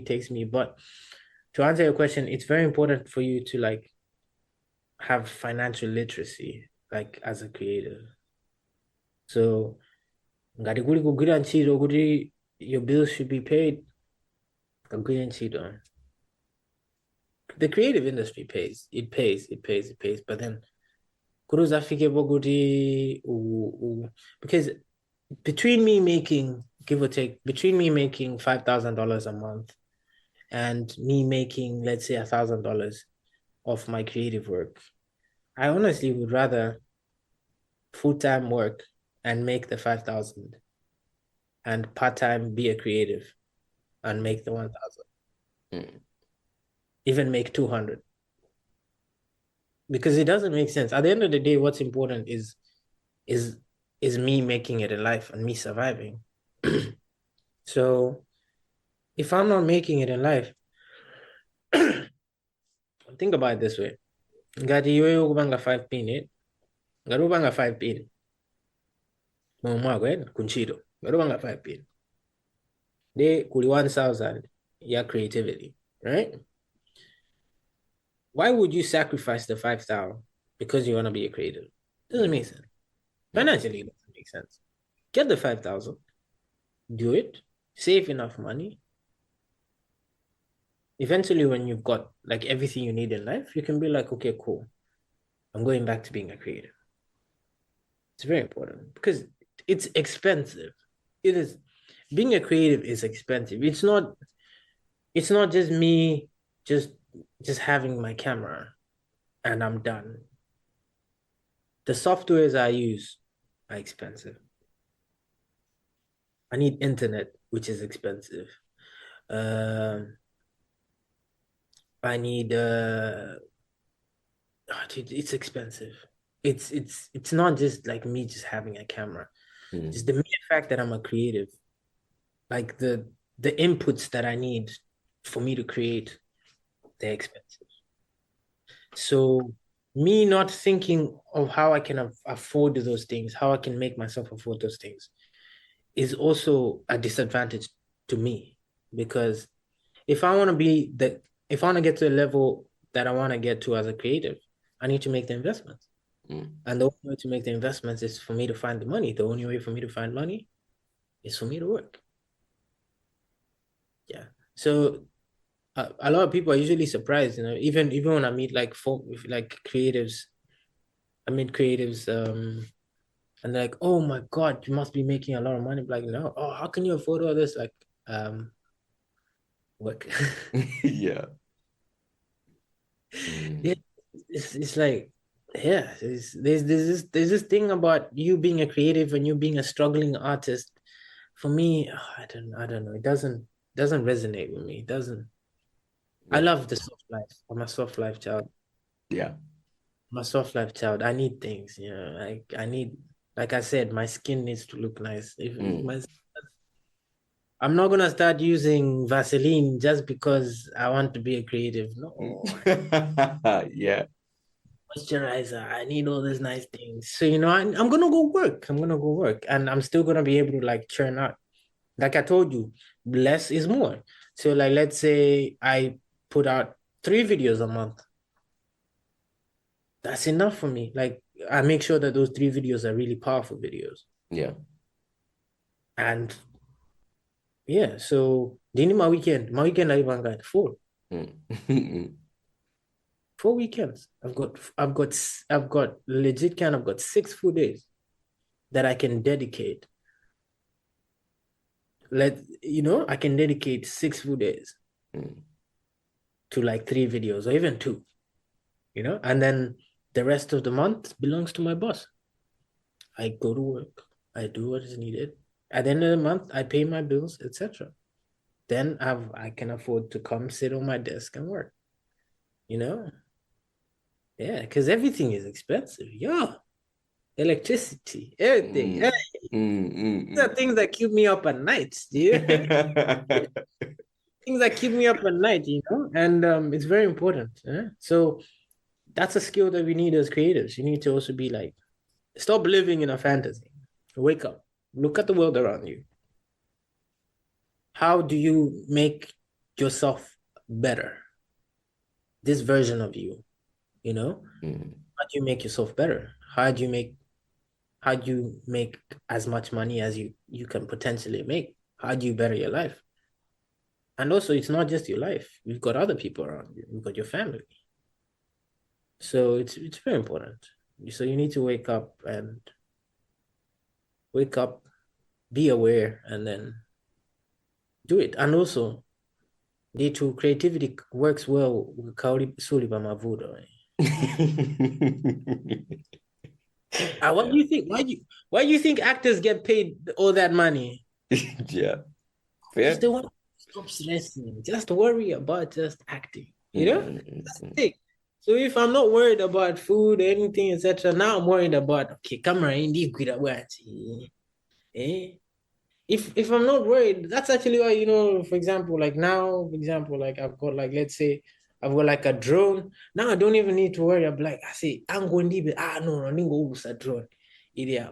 But if I didn't have the money to like invest in stuff like that, I'm limited. I'm essentially limited in Yeah. my perspective or like in the channels in which I can express myself. So, and all of that, I can only afford to do that by having money. And how do I make that money?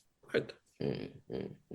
Work until, until for me is until creativity gets to a point where it overtakes work in terms of like income, then I can be like, I can now afford, Mm. I Full-time can creative. now afford to become a full-time creative again. In Malawi, I was a full-time creative, but now I can't afford to do it. Mm. And it's like that. It's like that. And everyone, you hear people like one of my favorite YouTubers, Mark Armstrong, like he's a car guy and he's not full-time into YouTube and stuff, but he used to work a job as well. He was working 9 to 5 and stuff. Yeah. And he says, like he worked until he started making enough money off his YouTube, then he quit his job. But you can't quit your job and be like, okay, I quit my job, now I'm gonna be a YouTuber. Yeah. So it's impossible. Now I'm since April until now, like I'm jobless. I'm actively looking for another job, but now I'm feeling it. Now I'm like, damn, chiro ija- Mm. chiro ija ndi ofuni ira. But yeah, but at least I was ready for it. It's not like I'm just like I was ready No. for it. So it's Yes. different. So it's different, but it's there's often a year where you need to be financially literal. Um, think about it. Think What? about money. That's why I put it as number 5 on the Yeah. list. You should keep Mm. up. Think about it. What do you think before I let you go?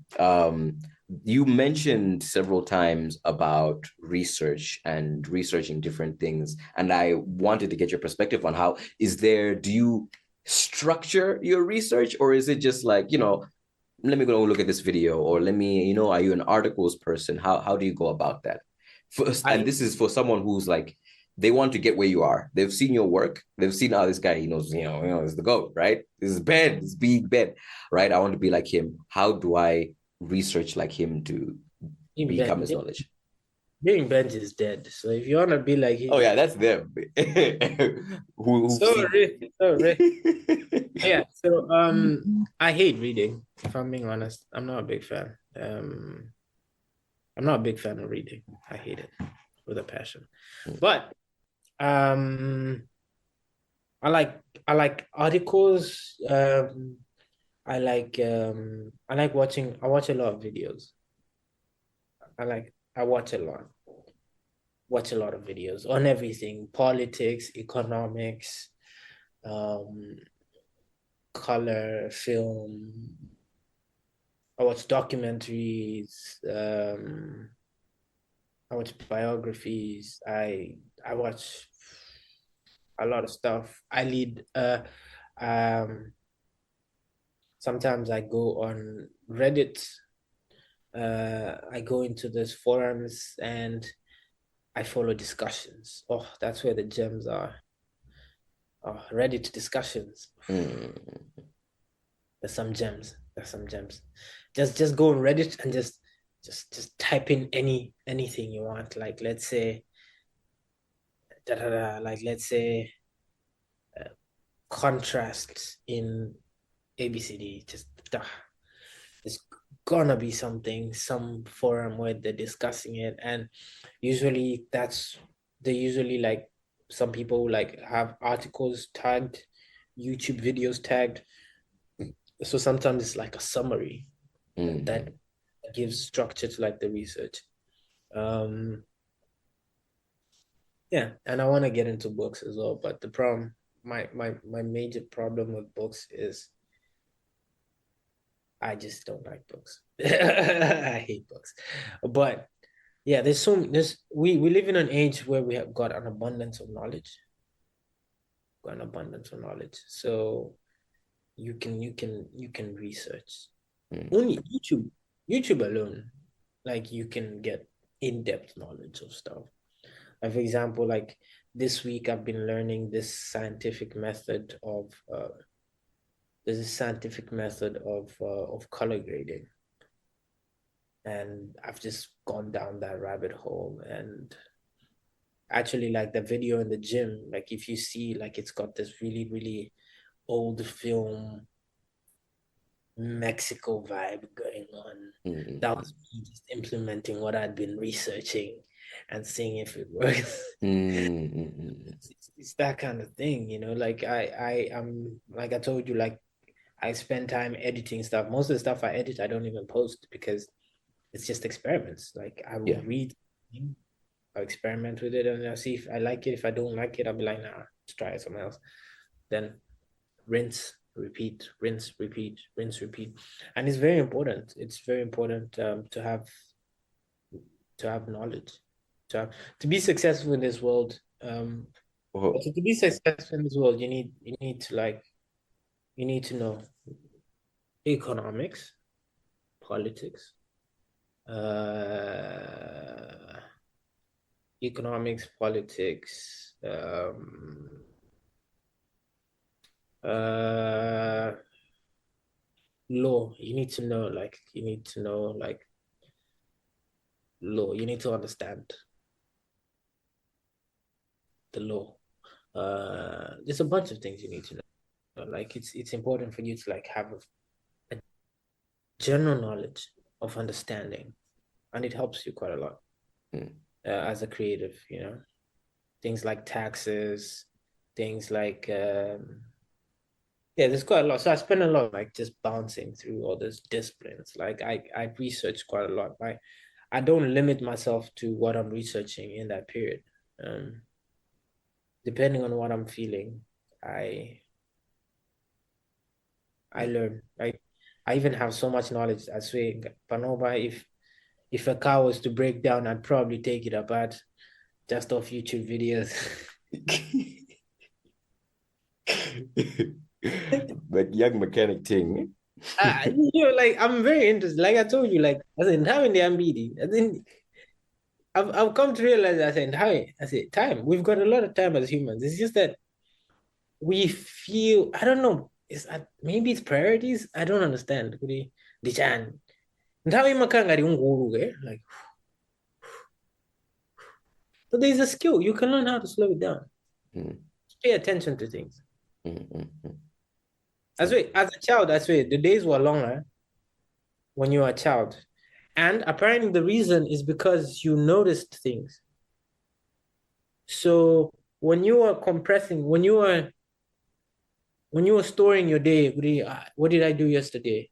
There was a lot. So it felt long. Come as grown-ups, we don't. We're just there. Mm. We're not present. We're just passive. So when you're storing that day, it feels like it's just like Goodbye. Dinazuga, Nayalachi, Dragon. Bas. Zunonaran, da da da. Zana, da da da. Da da da. So at the end of the day, it feels like time is just going by. So what you need to do is just to try to do as much as you can in your day. And you will realize that we actually have a lot of time. Mm. The days are not as short as we think. Yeah. And the other advantage of the like when it's not summertime, 3 p.m. kumakaa kwa dagani. So I've got time. I can sit and it's dark outside. So like I can sit and do stuff. I can research stuff. So it's also an advantage for me. So yeah, in a nutshell, that's that. You need to be very aware as a creative. You need to evolve. It's not just as a creative. It's not just your talent is nothing. I think talent is a small percentage of what will make you a great creative. It's an advantage to have talent, but 100%. it's not everything. It's less than 50% of the equation. Yeah. And the rest is the hustle, the The rest is evolving. hustle. Mm. Yeah, you need to evolve. You need to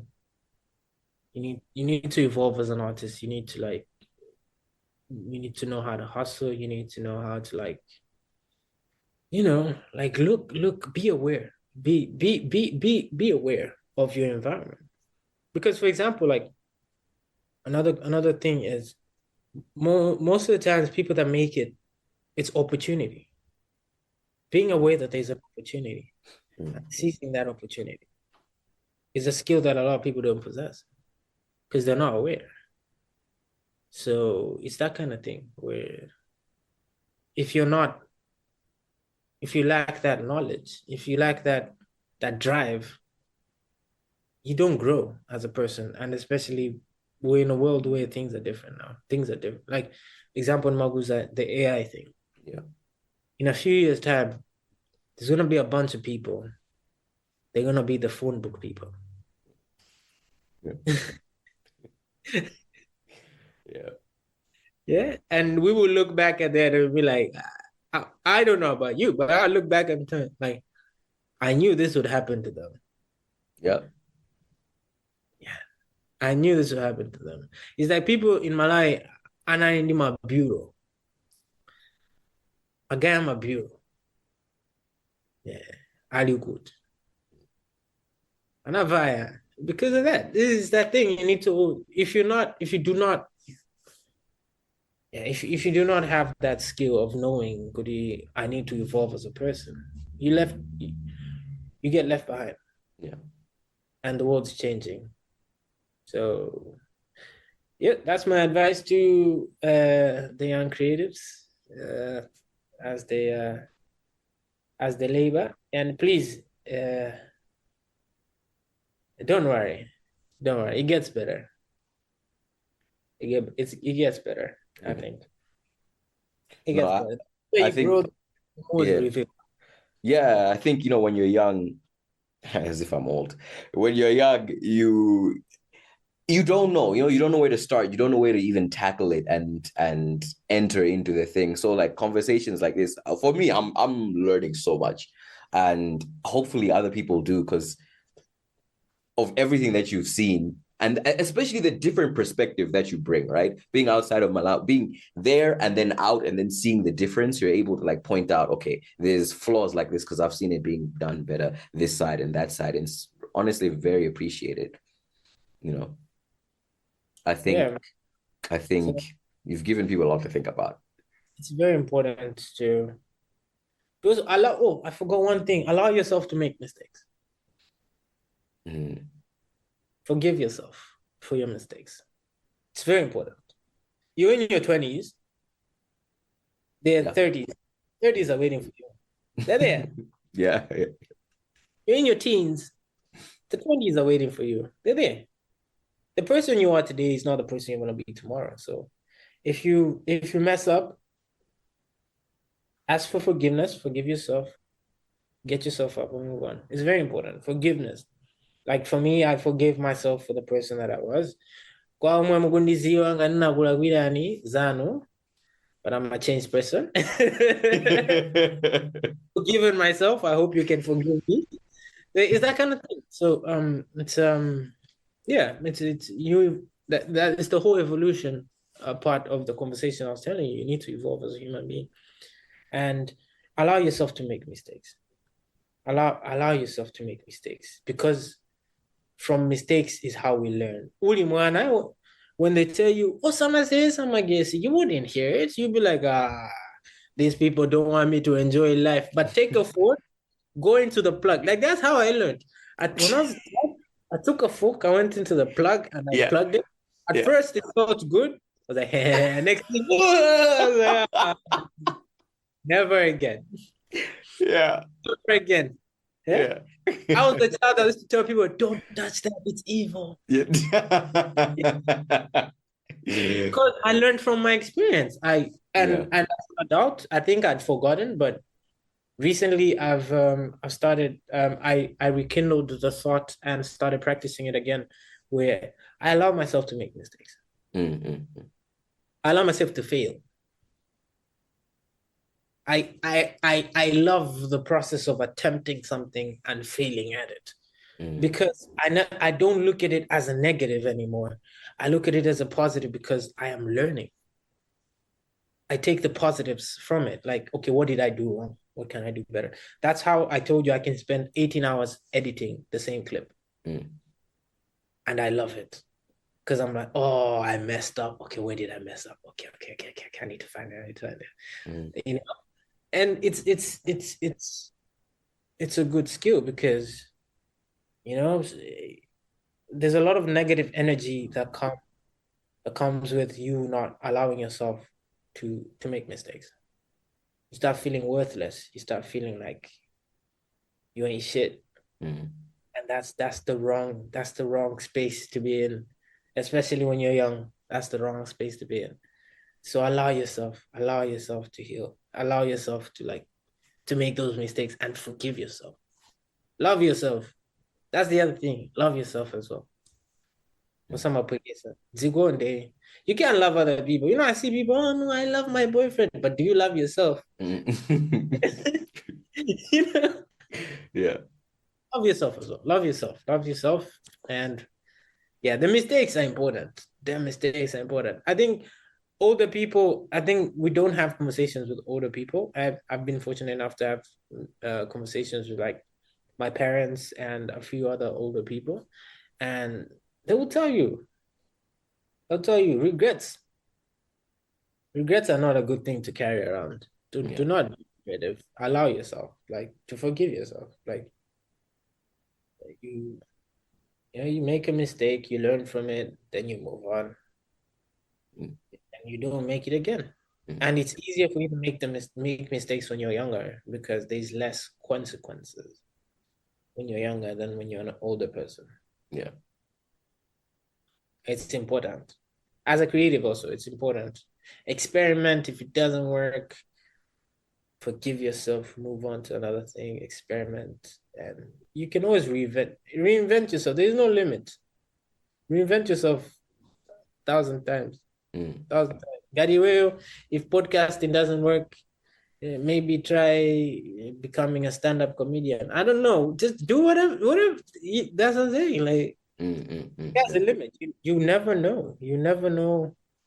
You never know what. You never know what is gonna work for you if you don't try it. Yeah. You never know. Don't limit yourself. Don't put yourself in a box that in the on a podcast. That's my thing. Mm. No. Yes, you do podcasts, but what else do you have to offer? And next time when we meet, you need to answer my question. Why do you do it? Okay. Okay. Think about it. Easy. Okay, no problem. No problem. Think about it. Why do you do what you do? Yeah, yeah, yeah. Very important. It's a very important question. It's a very important question. Yeah. When you know what you do, you know why you do what you do. I think it's very nice in life. You know, you like, and yeah, it's very nice to know why you do what you do. It's like everything makes sense now. For me, it's easier for me to understand you as a person and your decisions when I know why you do what you do. Mm-hmm. Yeah. And it's a very important question to also ask people around you. Would I say, why do you? It's be important, right? I do it because my parents wanted me to become an accountant. It's the usual answer. Fair enough. Fair Mm. enough. Makes sense. Makes sense. Makes sense why you're always grumpy. You know? Yeah. Heads up. Yeah. Fair enough. I understand you now, I understand you better now. It's that kind of thing. So it's a question that it's like I've got this new life philosophy where like I want to genuinely understand people, like why people are the way they are. Mm-hmm. Yeah? I understand some people like are terrible human beings. Like, why are you terrible? Like, What I happened? wasn't hugged enough as a child. Like, yeah, cool, cool. Now I understand. Next Mm. time I see you, I'll just hug you. So Mm-hmm. that you're a better person. You know? Yeah. So No, I appreciate that. That's honestly very, very insightful. Yeah, I think there's a lot of, especially if you're going to go into this very uncertain, weird world that we're living in, you need to arm yourself financially, knowledge wise, and also emotional, mental wise for you to be surviving out there. I think in general, I'm saying this as for creatives, but I think just in general as a person, yeah, no, it's everything you're saying can transfer. Yeah. very important. Like I feel like especially the mental and emotional part Mm, is very underlooked, mm. our conversation with someone the other day is like, I'm going to therapy. Like, I'm like, no, I just want to I wake up. can go, bro. I can just go. I can go, Yeah. bro. Like, bro, chill. Mm, And so, dude, and yeah, it's an investment. Like, I do not see it as something that is bad. I, mm. I will gladly pay for therapy if I want to go for therapy, Yeah. you know, because I feel like it's an investment. Dukat ulang kawazanga. So, zilipopo. So that's the other thing. So you need to understand that the same way people go to the gym, same way you eat health, same way you also need to like work your emotional and mental uh health. You need to it's very important. Yeah. You wonder why kumalawi mapeza ali muntu ali pa ntchito ya bowo chilichonse chomwe ungafune moyo ali nacho kamakalira kumowa. Mm. There's a lot. Yeah. Piles Not up. enjoyment. We mask it as enjoyment, but it's not enjoyment. Enjoyment. Do you think that person doesn't want to sit at home alone and watch a movie? They don't Hey. want to be alone, so they're gonna follow where people are and stuff like that. So it's that kind of thing, Yeah. There's so many. We've got a lot of like We've got like a lot of emotional baggage that we have normalized as normal, especially in a Malawian society. Like when someone tells you they're depressed, zazu, or Yeah. you can't. Uribe mavuto. Someone legit can't say that. I was like, whoa, you can't be depressed. Ukakani mavuto depression isinga kuvute. Oh, what? How? I don't even engage. I don't even engage in such conversations anymore. I'd be like, let me argue with you. But now I'm like, Mm. yeah, sure, cool. Easy. Yeah. Cool. Like it's cool. Yeah, but yeah, so it's very important, especially at a young age, to normalize like prioritizing your emotional and your mental well-being, emotional and mental well-being. Mm. It's very important. It's very important. Like a lot of people see a lot of people committing suicide. See a lot of people like running away through drugs and alcohol, and it's mad. And we know people. We know people. I mean, we see people, and we're like, mm. And sometimes we feel, we there's this statement, safe spaces. We think you think you're a safe space, but you're not. Mm. But you're an actual trigger. Like I read a tweet the other day. The guy was talking about how and to Sama Gondana. And then he's like, you should see the way you talk, to your friends. And it's true. Because I realize like sometimes we're mean to each other. We're terrible to each other. The things we say to each other. I don't know about you, but me and my friends, we're terrible people. We say shit. Someone black, that's why your father left you, black. Yeah, no, same, honestly. I would have been like, we're terrible human beings. We're terrible. So, like, that's why people don't want to open up. That's why people don't want to open up, because we're not safe spaces. And when your friend commits suicide, you're like, no, bro. I was there, bro. Why didn't you come talk to me, bro? And you're crying, no, man, you should have talked to me. But really? Do you think? How? You're not a safe space. So it's that kind of thing where like, there's a lot to unpack actually. Ooh. Oh, yeah. Yeah. But acceptance is key. For example, I've accepted I'm a terrible person and my friends are terrible. So I think we can work towards bettering our relationship as especially male to male relationships. Facts. This tough guy thing. Yeah. This tough own vibe. Doesn't help. Doesn't help, bro. We're all walking around with like brokenness, Like your guy gets cheated on, and what you do is laugh at him. Guy's hurting inside, but he's dying inside, hey. Dying inside, but he's being a tough guy. Yeah. You have to ha through the if he cries, you're gonna ha ha. yeah. So, nah, it's fine. I say, sad. This hoes ain't loyal, I say. You know this hoes, bro. Meanwhile, my man is dying inside. Right? He's dying inside, How could you do this to me? How could you do this? Oh my God. But to the guys, it's like, man, you know me, man. I'm a G. It's things like that. It's things like that. And for me personally, when I was in Malawi, like, I was going through a lot, but I couldn't really open up because of that. Because I'm like, hey, dude, I don't want to give these people ammunition. Come for my ass. Yeah. Yeah, this is why you're broke. This is why I'm buying alcohol.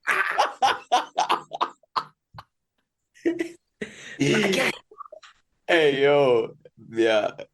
But we've normalized stuff like that. We think it's banter. We think it's cool. It's fine. It's buns. It's friendly, It's like, but it's terrible. It's very terrible. So it's quite a lot. So like, prioritize your mental health and your emotional state. Like it's actually one of the best investments you can make in the way the world is these days. Yeah. It's very, and be comfortable in your own body, be comfortable in your own skin, be comfortable in your own situation. Ukamona nzako wela benzi, ntima usakubedeke, understand intaha yako sinafike, izafika. And enjoy other people's wins. It's very important. That's also very important. Like, learn to love it when other people are winning.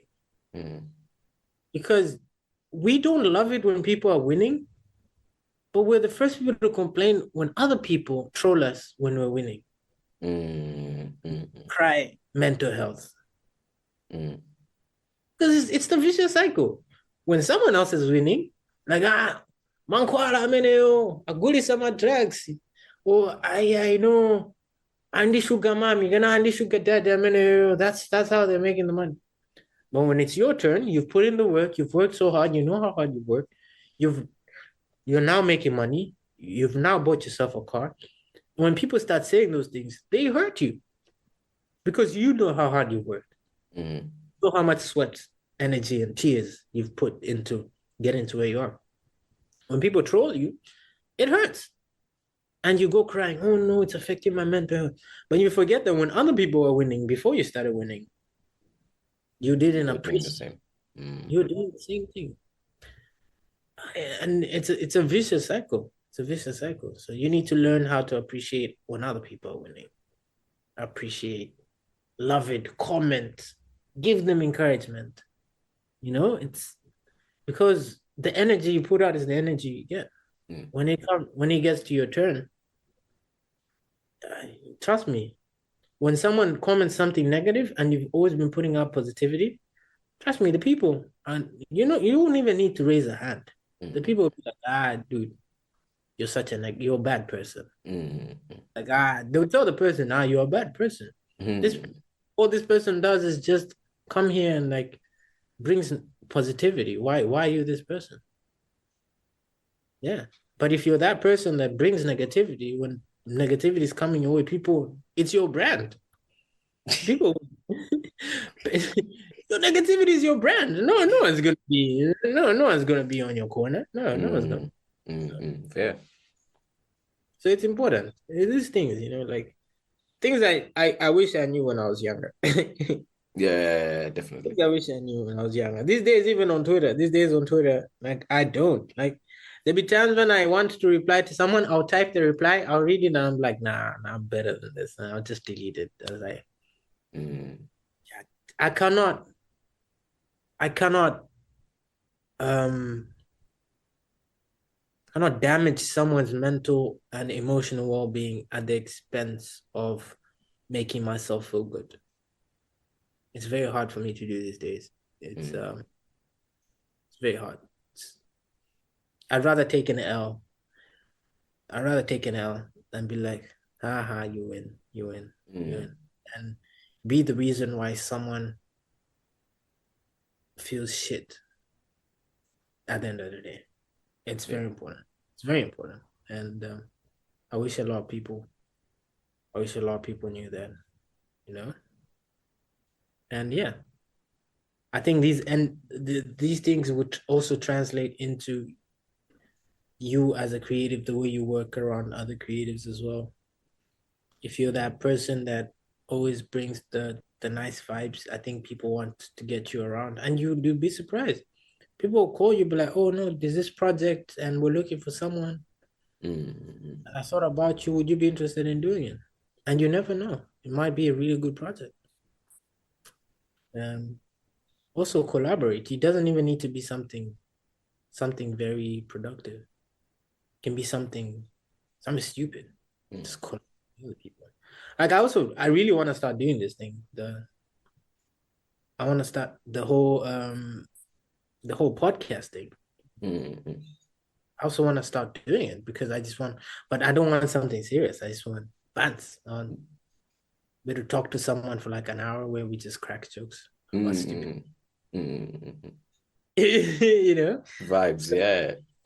Collaborate with as many people as you can. You just don't be one-dimensional as well. Just to do other things. Also do things that are out of your comfort zone. Do things out of your comfort zone. Challenge yourself to do things, and you never know. You never know where the world leads you. You would never know. For example, when I was younger, when I started my creative journey, I swear I wanted to be a poet. But look at me now. Yeah.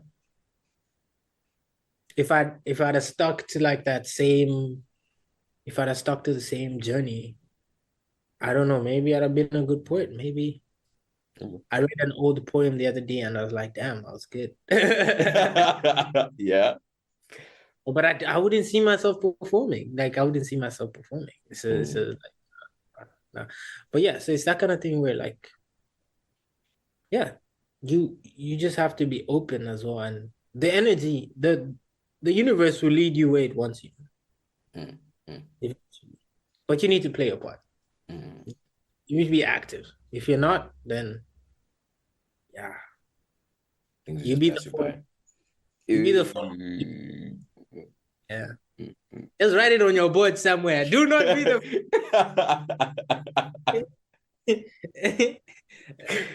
Don't let yourself forget that. Every time when I'm about to do something, or when I don't want to do something, I sit down and I remember those people. I'm like, damn, no, I don't want to be those people.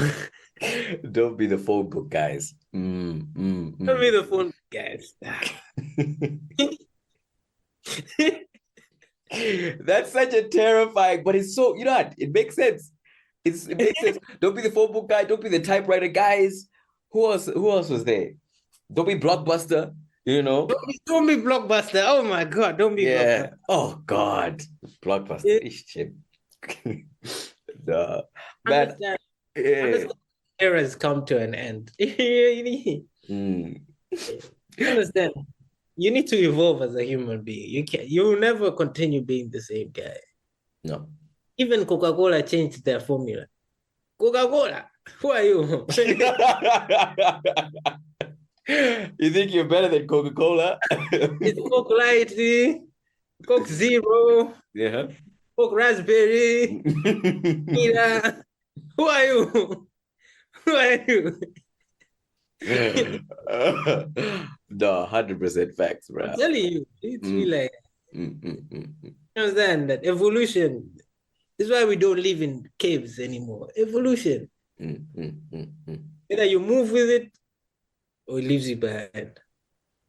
So yeah. No, I appreciate everything. Where can we find you? You know, where if we're looking for you? I mean, you're gonna change your names now, so this might be hard. No, no, But no, no.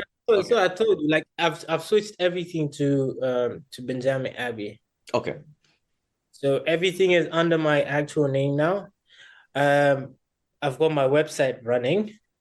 Ah, that's taken me a while. That's taken me a very long time because my website is one of those things where I want it to be a reflection of me, Mm, but I am a mess mm. in terms of what I do. So like there's so much. So I'm still figuring it out, but I've got my website, which is benjameabbey.com. So you can just shoot me yeah, there's a section where you can like send me a text at the bottom. So you can just text me at the bottom and I will get back to you. All If you right. can't find me on social media. Yeah. Yep. Honestly, thank you so much for the gems. You know, I All was right. worried because I had like so few questions, and then you started talking. I was like, yeah, we're gonna fill time. I don't need to stress. Man's Yeah, just no, going no, I off. told you it's for me it's a conversation. Yeah. It's not about for me what's important is the what was important is like if you had like that interview kind of vibes, I was like, no. Yeah. Like I don't like the The I don't like BBC News. I hate boxes. I hate boxes. Mm. So like, you know, we've touched a lot of things which is very important. And yeah, I hope my mother never sees this YouTube. Same, but you know she doesn't watch anyway, so that's fine. Yeah, my mother found my YouTube channel. Oh, really? She Oh did. my God. What did she say? She's a YouTube person. She's a YouTube fiend. Mm. She spends most of her days on YouTube. Luckily, my content is okay. Yeah, good. No, but I appreciate you coming out. I appreciate your time and everything. And we will meet again. Yeah, And no, we can like even flip the script. You can ask me. You'll be the interviewer. I'll just be chilling, you know? like I'm thinking about a podcast. I will send you an invitation Oh, yeah, yeah, yeah. when Oh, I please. zero in on what I want to do with my podcast. I'd love it. I'd love it. And if you want to talk about it, if you have ideas, I'd love to sit down, Anyway, yeah, no, and chat. but I've got your I know how to reach you. Yeah, yeah. How to reach you. Yeah. Anyways, have a lovely day. All right, same to you, man. Peace.